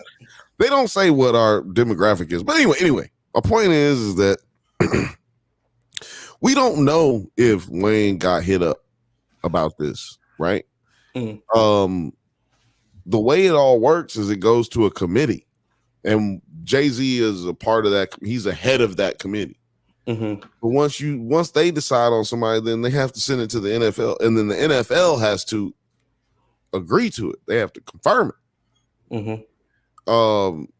Fact of the matter is, man, if you're arguing about this shit, you stupid as fuck and disconnected from the world right now. You're in your own bubble of ego itself, because Kendrick Lamar, quite simply, has the biggest fucking record since Billie Jean, nigga. Like, Kendrick Lamar has the biggest record since, like, what brought us together? Like, what's a record that brought people together? Like, Happy? Pharrell's Happy? Yeah, right. Like, nigga, like, you know what I'm saying? Like, this, I'm trying to include all songs, you know what I'm saying? Like, where you can't escape the song type shit. Well, Lil Wayne had that run. He did. I'm not that. taking nothing away from him. I'm just saying, how can you not try to go get Kendrick or put his name in the hat? Exactly. Literally, I'm what the culture's feeling. Right. Like, that is what it's all about. It's about love and hate. And Justin Timberlake performed at the Super Bowl. When Justin Timberlake performed at the Super Bowl, that nigga had hits. Mm-hmm. That nigga had 2 albums of hits. Yeah. So, and not to mention NSYNC. Like, fucking Rihanna, of course she's going to get invited. Justin Timberlake could have did the Super Bowl, right? And just had NSYNC come out. And he could have just did NSYNC. I'm just saying, when you're talking about the type of people who have performed in the Super Bowl in the past, that's what people should focus on. We shouldn't be focused on who didn't play the Super Bowl, because most niggas ain't playing the Super Bowl. We should focus on who has played. And when you look at that talent pool, Lil Wayne, you're not a good enough performer at this point in time to get that done. I've seen Now, I'm this is seeing why you're going to be my campaign manager, possibly. I already am. But see, that's what I like to hear. He's a go-getter, fella. He's a go-getter. But no, when it comes down to it, here's who I think was in the running to be a doing the Super Bowl this year. It was definitely Kendrick Lamar, who literally turned hip hop into an event this year when, let's be honest, if you're not a hip hop head, hip hop has been having trouble gaining mainstream traction this year.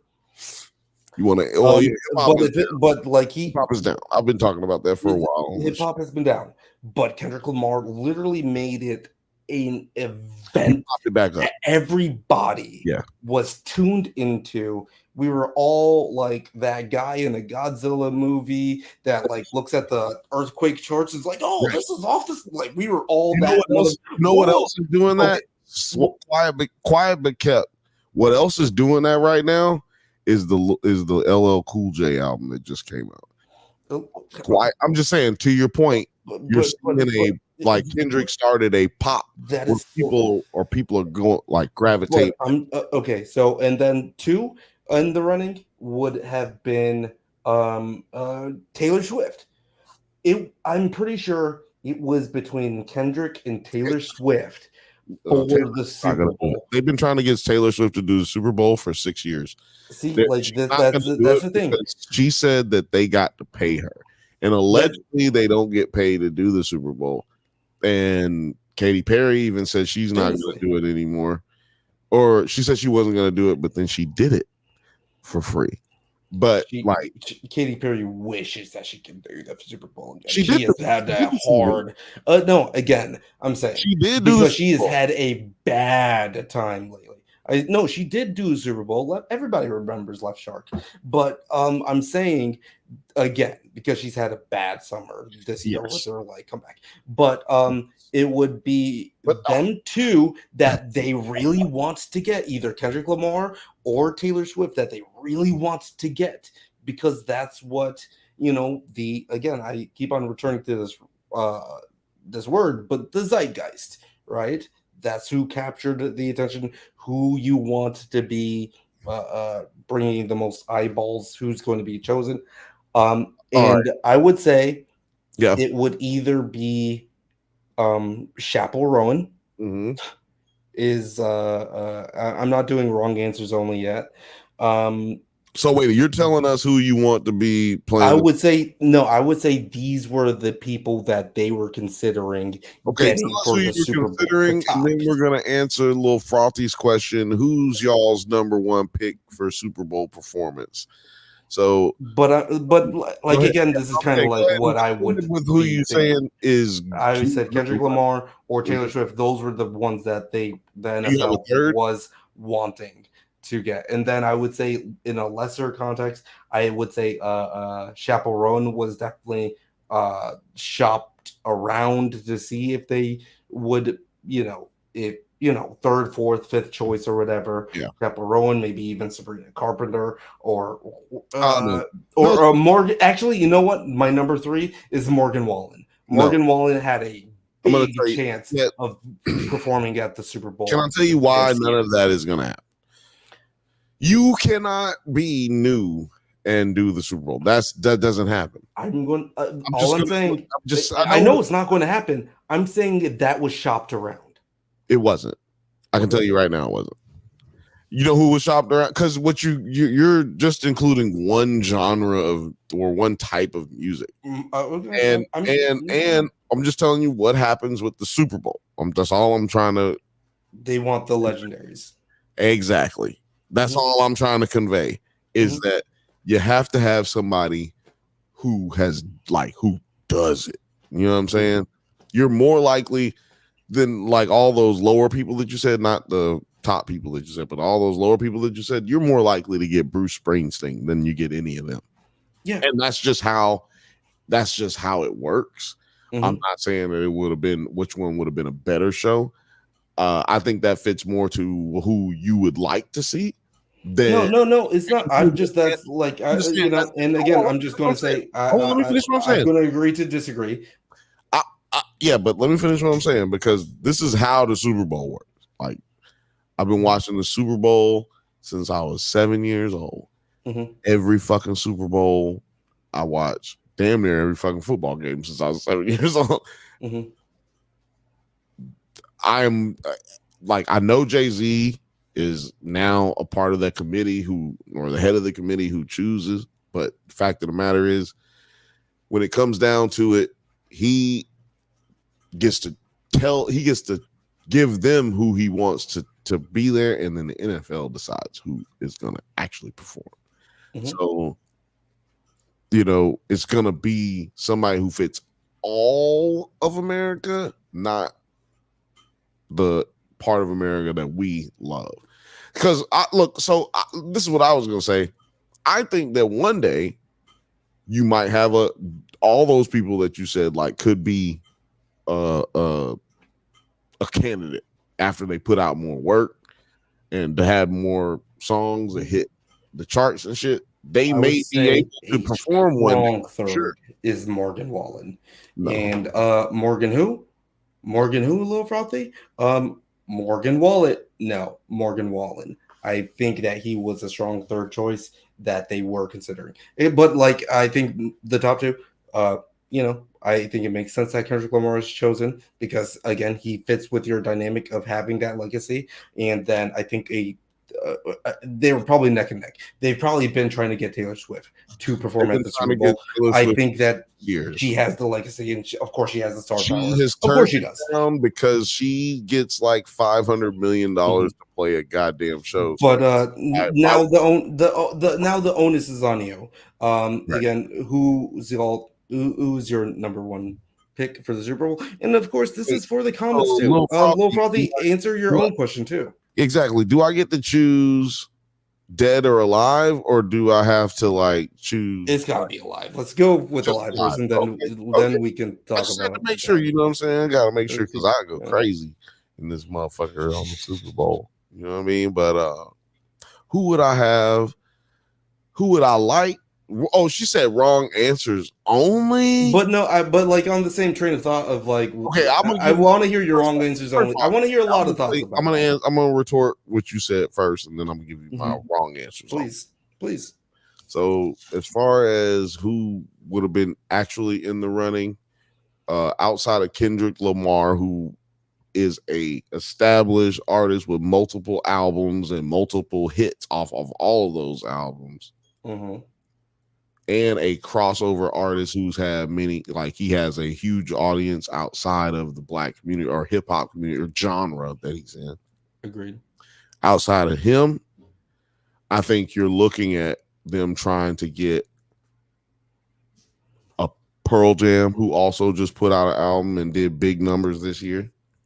Okay.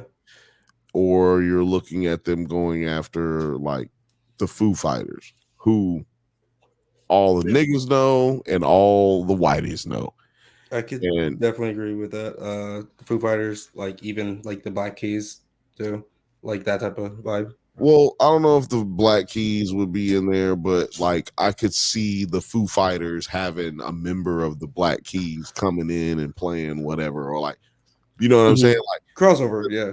You're not gonna just have like basically every Super Bowl you have a bunch of people that are guest stars as you have the main event. Yeah. So yeah, I think that's more of the vein that they would have gone if they couldn't get Kendrick. Like that's all. Was it just recently? Was it who was it? Goddamn. I have like no memories. Oh shit. Was it Usher this year? No, it was last year. I mean, this year, yeah. Yeah. Like Usher, baby. Usher, baby. Yeah, and he was grabbing all on Alicia Keys' booty. You know what I'm talking about? Squeeze. Well, you got to do the squeeze, slide. That's what women do to men. Y'all come up and grab a nigga shoulder, grab a nigga muscles, grab his little arm right here. Y'all grab a nigga arm and then squeeze, and then you slide. So like you make someone fall in love. Man, I call that trying to play that game, man. Get out. Call that Megyn Kelly. Yeah. Bitch better not. Y'all better not rub me like that unless you want to get smacked on the Duke. Don't be rubbing me. Don't be rubbing niggas like that unless you want to get popped on the booty. Bow. Like that's disrespectful because I'm okay. Wrong answers only. Wrong answers only. Oh man, somebody's calling me. Can y'all hear that? Yes. Jesus Christ, that is fucking annoying. Can we get the wrong answers only, or you can go dead if you were saying dead, who you would want? Okay, so wrong answers only. I'm going with. I want to see. If dead, I'm going James Brown. I want James Brown. Oh, that's pretty crazy. Get it. Dude, we would be there. It'd have to be a longer halftime than normal. And then after that, I want to see. Who do I want to see? Wrong answers only. I want to see dead or alive. You know what? Man, I can't do that one. That's crazy. I was going to say Sinbad, but just because he can play like guitar and bass guitar. So I was yeah. But that's wild because he's sick. I'm going to just leave that alone. And then Tiny Tim for the Super Bowl. I would say dead. Jimmy Carter. The former president, Jimmy Carter. Dead yet. Yeah, exactly. He's not dead yet, but he's not making it to the Super Bowl. I hate to say it, big dog. He's not making it to the Super Bowl. But Jimmy Carter with this nice poor acoustic peanut farmer who's playing hurt. What is this going on? A country singer, Kuza. You know what? The Dixie Chicks. That's who I'm going with. The Dixie Chicks. Is that? I think I'd mix my dead and wrong answers only. Sorry, they're not Dixie Chicks anymore. They're just the Chicks because they left the country music. Well, the racist Republicans got fucking pissed at them, so they don't like them no more. But Chimp Crazy was wild. I don't know what part of the show the Bantha is watching right now. That's the most recent. I don't know how far behind he is. Listen, anyway. he wants because he wants to get to the shits, and I'm going to do it right now because I only have so much time to be alive and awake right now. You're gonna have to because I haven't seen it. No, yeah, Chimp Crazy. This is gonna be quick. Chimp Crazy was fucking crazy. Let me tell you, Don. This shit was wild. This was the last episode. And it really compiled into it was basically Tiger King, but with chimpanzees. Okay, like this was the wildest shit that I've seen in a while. And the bitch that was the Chimp Crazy lady, she was an example of what people who are going through like loneliness really turn to in this like crazy underground world, this underbelly of selling wild animals, like having them as pets. This is a real thing that is like overdone and very bad idea. What's crazy is the Tiger King director is the same director for this show. And seriously. Yeah. And he knows what he's doing done. He used to collect animals as well. And he is an owner of other animals, like exotic animals. So these are just his homeboys that he's like filming, huh? Like he just no, what he's doing is trying to because he does it legally, like he adheres to the laws that exist and the regulations and guidelines that PETA requests people adhere to. Like he holds it down, right? But at the same time, he, like you said, he is a part of this community to a degree. And that's why he's the good side of the coin of exotic whatever. Exactly. He's conservation. Exactly. Like, and this lady somehow got a hold of this 38-year-old ape that 38 years old. Yeah, he if you ever watched one of those movies from the 90s and you saw a chimpanzee in it, he was one of those. Or though if it was only one, it was him.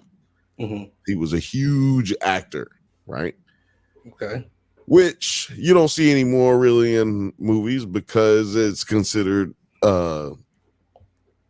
abuse to an animal, so they don't really mess with that anymore. But what do they do with those after that, right? Like this animal is in a captivity situation where somebody is has him in the, like, not in the wild but in an enclosure. But when you have that enclosure, I mean, when you don't have money coming in, how long can you keep up that kind of lifestyle for the ape? And then that's when the ape gets put in a cage.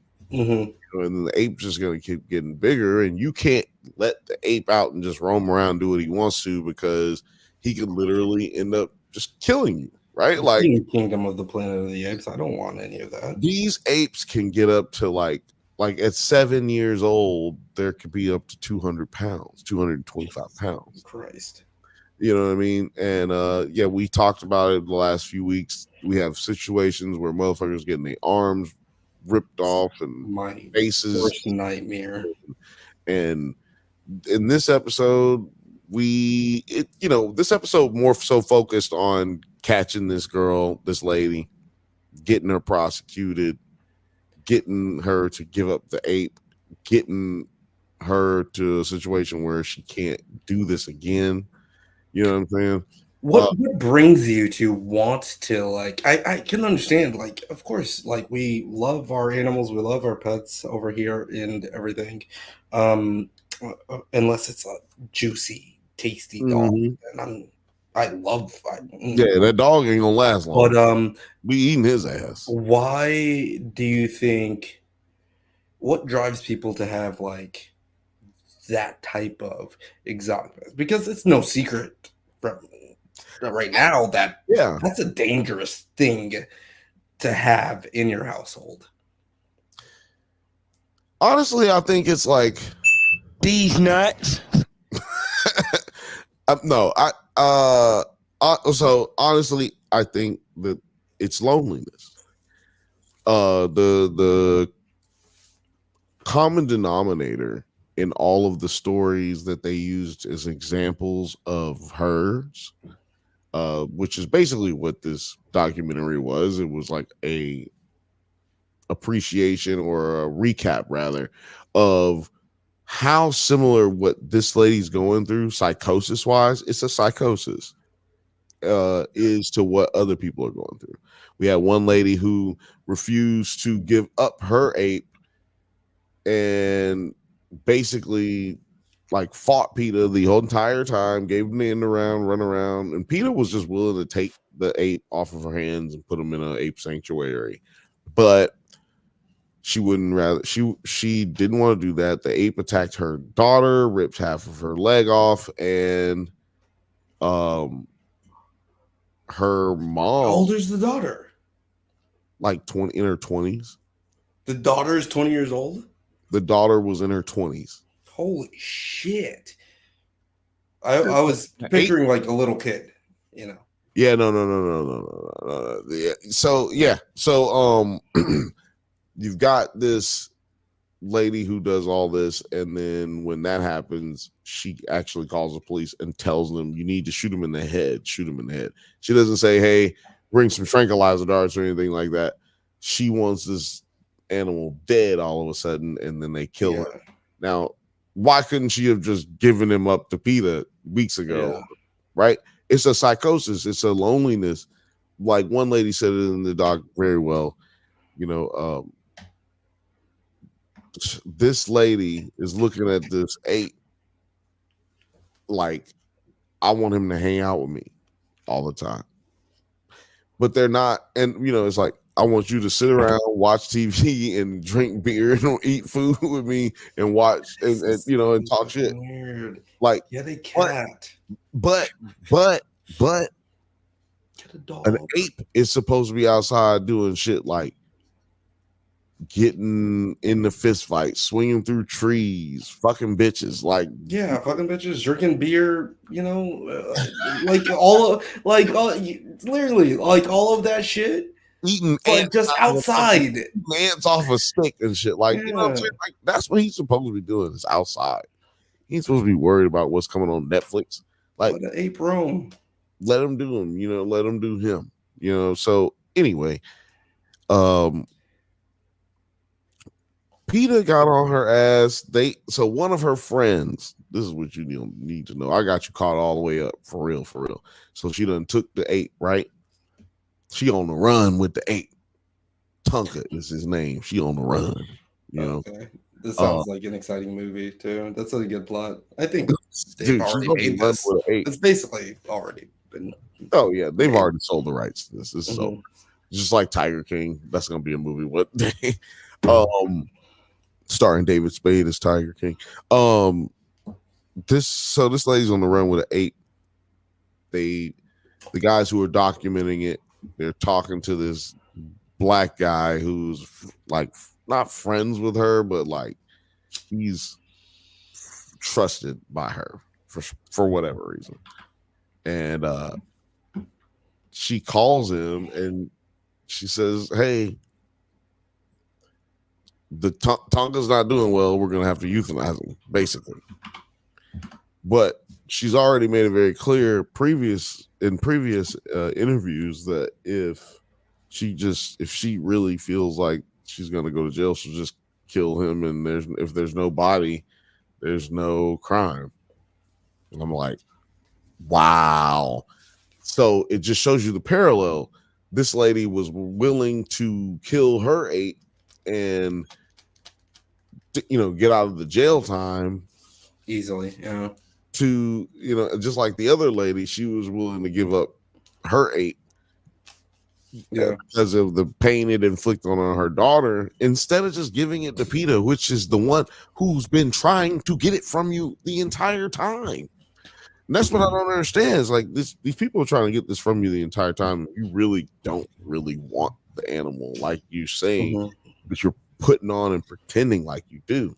I wanna weird. I know this is like a little bit of callback, but isn't it kind of like funny because you hear about this shit happening in America, especially with like Tiger King, whatever, Chimp Crazy, whatever, but the onus is on immigrants to say, oh, we're not eating dogs, cats. But like, if we actually look at like how just like regular old Americans treat animals, then why isn't that then also being called out? Or is it only a problem that it's if you're American, no, you can do whatever the fuck you want to about it. But if you're a Haitian immigrant, then we're going to actually falsify records that you eat cats and dogs. Yeah, it's kind of funny. It's kind of funny of a parallel. I'm sorry, I can't get over the frogs are turning trans. It's a wild time to be alive. But this is the twist, Nine. This is the twist. This lady, she swore up and down that these apes love her, bro. They love her. But she got into a cage with one of these loving apes, and it almost ripped her arm off, bit off a piece of her ear. Can we listen to a little bit of this? Her cat. Oh, you got some video or audio? It says woman at center after chimp. I think woman of the of the center after Chimp Crazy documentary speaks out. We're going to turn now to a new HBO docuseries about people who own chimpanzees. Chimp Crazy is from the director of the hit show Tiger King. Eva Pilgrim is here with the story. Good morning, Eva. Good morning, George. The series gives you a glimpse of what it looks like to own a chimp and raises the question, should people own these wild animals? For many of these chimp owners, they view these primates as their children, and they're not willing to just give them up. This morning, Chimp Crazy, a new HBO series created by the director behind Tiger King, drawing tough criticism both for its stars and the way it was made. I love these chimps more than anything in the world, and I mean more than anything, more than my kids. The series largely focuses on Tanya Haddix, a woman who calls herself the Dolly Parton of chimps. Yes. And her relationship with the Just want to break it up a little bit, but the Dolly Parton of chimps is such a wild thing to base yourself off of. The fifth Bantha says she has a husband. That was the part I didn't ever understand. Yeah, I was thinking like she must be single, but she has a husband. What the fuck? She got monkey stomped, all puns intended. Her ear didn't magically heal like Trump's did. Good one. The movie star chimp named Tonka, who was featured in films like George of the Jungle. Tanya admitting in the series that she was willing. That's what I was trying to tell you. Okay. To give I'll do anything to protect that primate. Anything. Chimp Crazy takes you inside the world of private exotic animal ownership. Viewers following Tanya as she fights to keep her chimps in a legal battle with PETA, even hiding her favorite Tonka by faking his death. After a judge ordered she turned all. Damn, this bitch gonna give you the whole spoilers. It's so weird because like it's complicated because like fuck PETA a little bit, right? They're a bit weird. Not for me. I love PETA. Well, the thing is, man, is like you got PETA and then you have crazy people who are fans of it, right? Like it's not necessarily that PETA has released some pretty crazy shit. No, I mean not really. There's people who are a part of it that, or who, like every Thanksgiving they like release a new picture of like a human on a dinner table, and they're like, "Think about what you're doing," and I'm like, but I do think a little weird, and I'm like this. No, I mean I am thinking about what I'm doing, and this is the thing: I'm killing this animal and I'm eating it. You know what I'm saying? Like, don't be afraid of what you're doing. Like, don't be ashamed of it. Like, you eat. Yeah, meat. that's what I find is weird. Like, that's their look. It's just like somebody said the other day. It's hard to say, but like when you're talking about fortune, never mind. I'm not gonna talk about that. Well, yeah, okay. Let's. Tanya was never qualified to run a center for chimpanzees, highlighting the animal's living conditions and diet, claims Tanya disputes. She is not qualified to care for chimpanzees. She does not have any formal training. She's simply someone who likes chimpanzees. Tanya finding the criticism she's received in the wake of the premiere difficult. It's all been crazy and tough. I wear my heart on my sleeve. But she wishes she was Dolly Parton. Jesus. It's not just Tanya's actions that have been called into question. Many also critical of how the documentary was made. I didn't say all of that, but Director Eric Good showcasing how he hired a proxy director to work with the chimp owners so they wouldn't know he was behind the series. In 2020, I made Tiger King. Tiger King shined a spotlight on this community, and it wasn't favorable. So for this project, I had to hire a proxy director to go undercover. There's supposed to be ethics that this documentary is about. It's supposed to be about telling the truth. And the entire connection to the filmmaker to his subjects is based around this lie. Tanya saying she was, quote, angry and hurt by the ruse. When they approached me, I asked specifically, are you sure this has no connection with Eric Good Entertainment, Tiger King? And they swore to me it had none, or I wouldn't have done it. ABC News reached out to HBO and Good. They declined to comment. She's in the last episode. She made a whole bunch of comments about him and who he was and how she was upset about it, because they did kind of dope her. Like I was saying, like the dude who was her friend that had the clown, that was a clown, which, man, that cracked me up. Anyway, he snitched on her, basically. Like he wore a wire and he went in and told on her. And that's how PETA knew where she would be with the ape and when. Like she was going to try to leave with him. They knew where to find her. it was that simple. Now, the question is like, how do those people feel about it? Like, did they know they were doing something wrong? You could ask them because it's real easy, because they out, they had their time or whatever the fuck it is. You can ask these questions to them. This bitch right here is a pathological liar. You can catch her red-handed. The truth, you know what I'm saying? Like, but this is the thing. This bitch got attacked. She got attacked by a motherfucking ape, nigga. I was like, you got bit by a chimpanzee, bitch? God damn, that shit is crazy. That's game over. I thought you said they love you, bitch. That's game over for real, to be honest. She really thinks that she's on some George of the Jungle, fucking King Kong type, like going to be the girl that's going to be on the Empire State Building, and King Kong's going to love me. But no, trying to tell you, man, that's not. No. Yeah, and I'm thinking of Nope, exactly. And I'm thinking about that movie Nope because I just recently watched it, and like one of the big parts of that is literally this. That's like one of the biggest themes. Like, are we taking advantage of these wild animals? In some cases, yeah, you can eventually domesticate a goddamn wolf to become a dog and a loyal man's best friend. But with apes, that is completely out of their nature. Completely. To like actually 100% like Kendrick. And if you don't really train a dog right, that shit goes bad very quickly too. So as we've seen, so many, like, you can look up an article that happened today and you could hear about a dog attack, and their man's best friend, an ape, is just waiting to fight a nigga. Wait.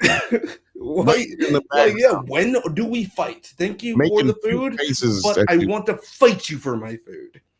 Making cute faces at you, ready to bite your fucking face off. Literally. Don't look it in the eye. Like Ely said, the funniest part is she basically told on herself to a journalist before the documentary even aired.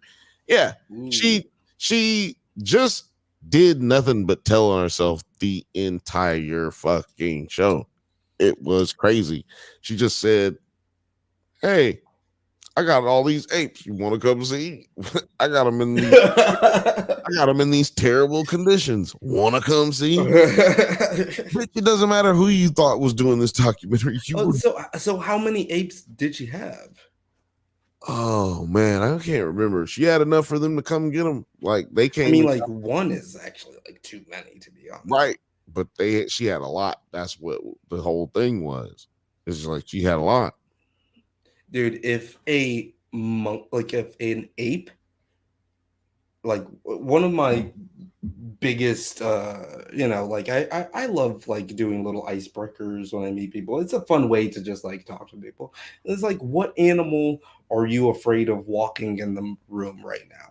And for me, some people would say alligator. Makes sense. I would fucking hate it about it. But for me, it is an ape. Or I would say gorilla. If a gorilla was in my apartment right now, I would jump out the fucking window, and I live on the third floor. I would rather test my luck that way than fucking fight a gorilla. But even a chimpanzee, fuck that, dude. That is so goddamn scary. What is it for you? What animal? What animal? If it's not an ape, I can understand alligator. Like ones that people have, I can't understand any wild animal. I can't understand having a wild animal. Mm-hmm. There's nothing about it that I understand. Right. Like, I got my domesticated dog over here, and that's all I really need as far as a pet. Like it's just disgusting when I see wild animals out there being used that way, because we've bred dogs and cats to behave the way that they do now.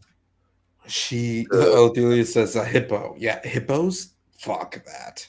dude. A hippo is so goddamn fast and ferocious, and probably like literally swallow me whole. I No, would they even don't say eat- they're actually herbivores. They would not eat you. They would only bite you and fuck your whole world up. okay, sorry. They would bite me whole, but I don't Well, at least want take you out any is of all I'm that saying. smoke with a hippo. Exactly right. I saw a Komodo dragon.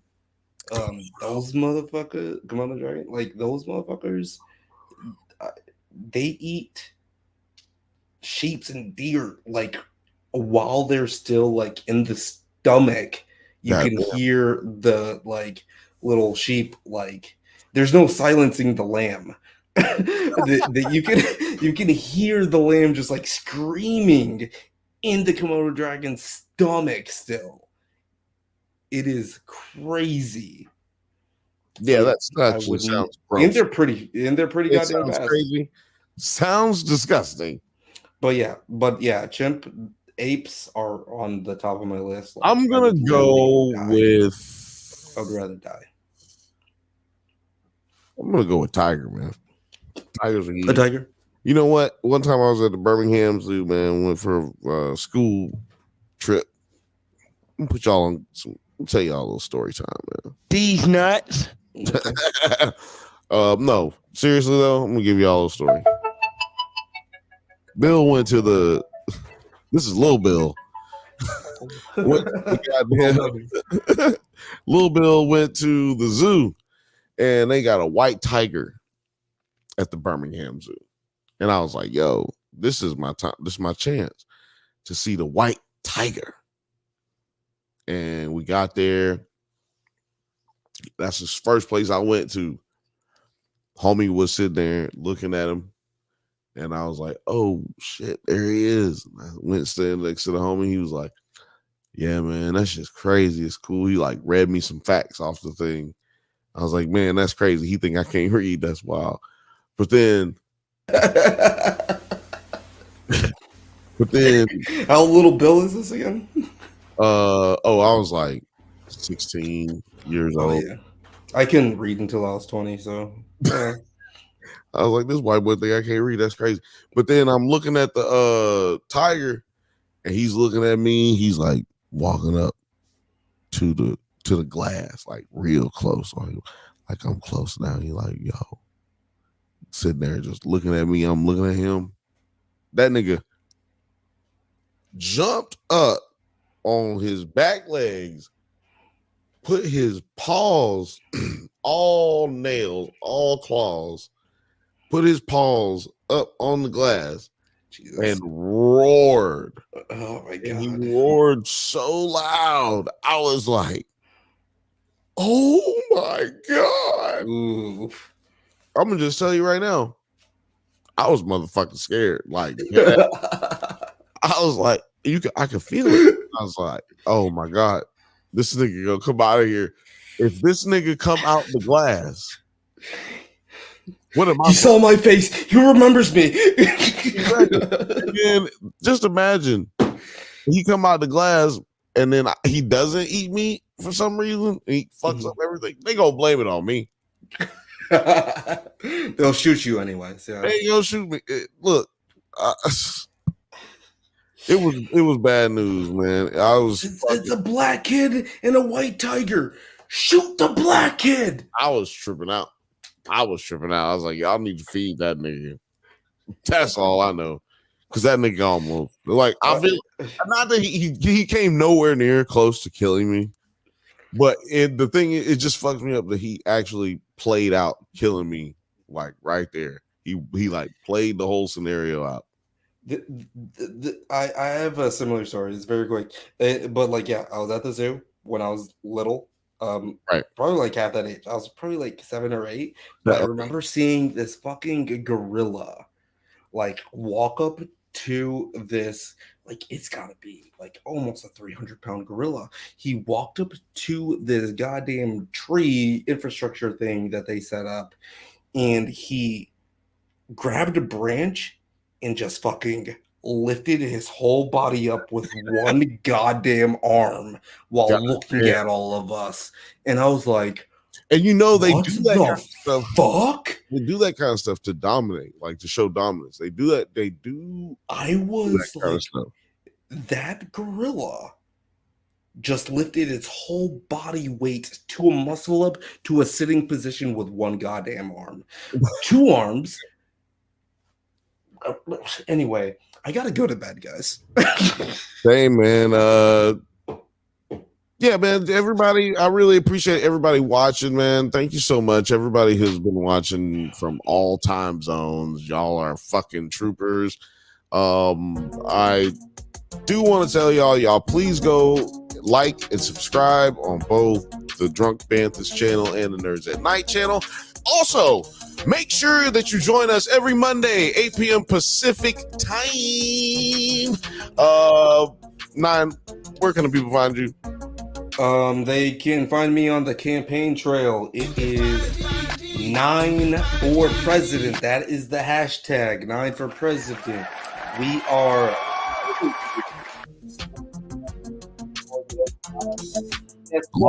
there you go. that I'm afraid of. I'm not afraid of some donkey ass motherfuckers. I'm not afraid of some elephant motherfuckers. I'm saying fuck both of them. No, you can find him on. You can find him. You can find me on 9 Nerd Yards.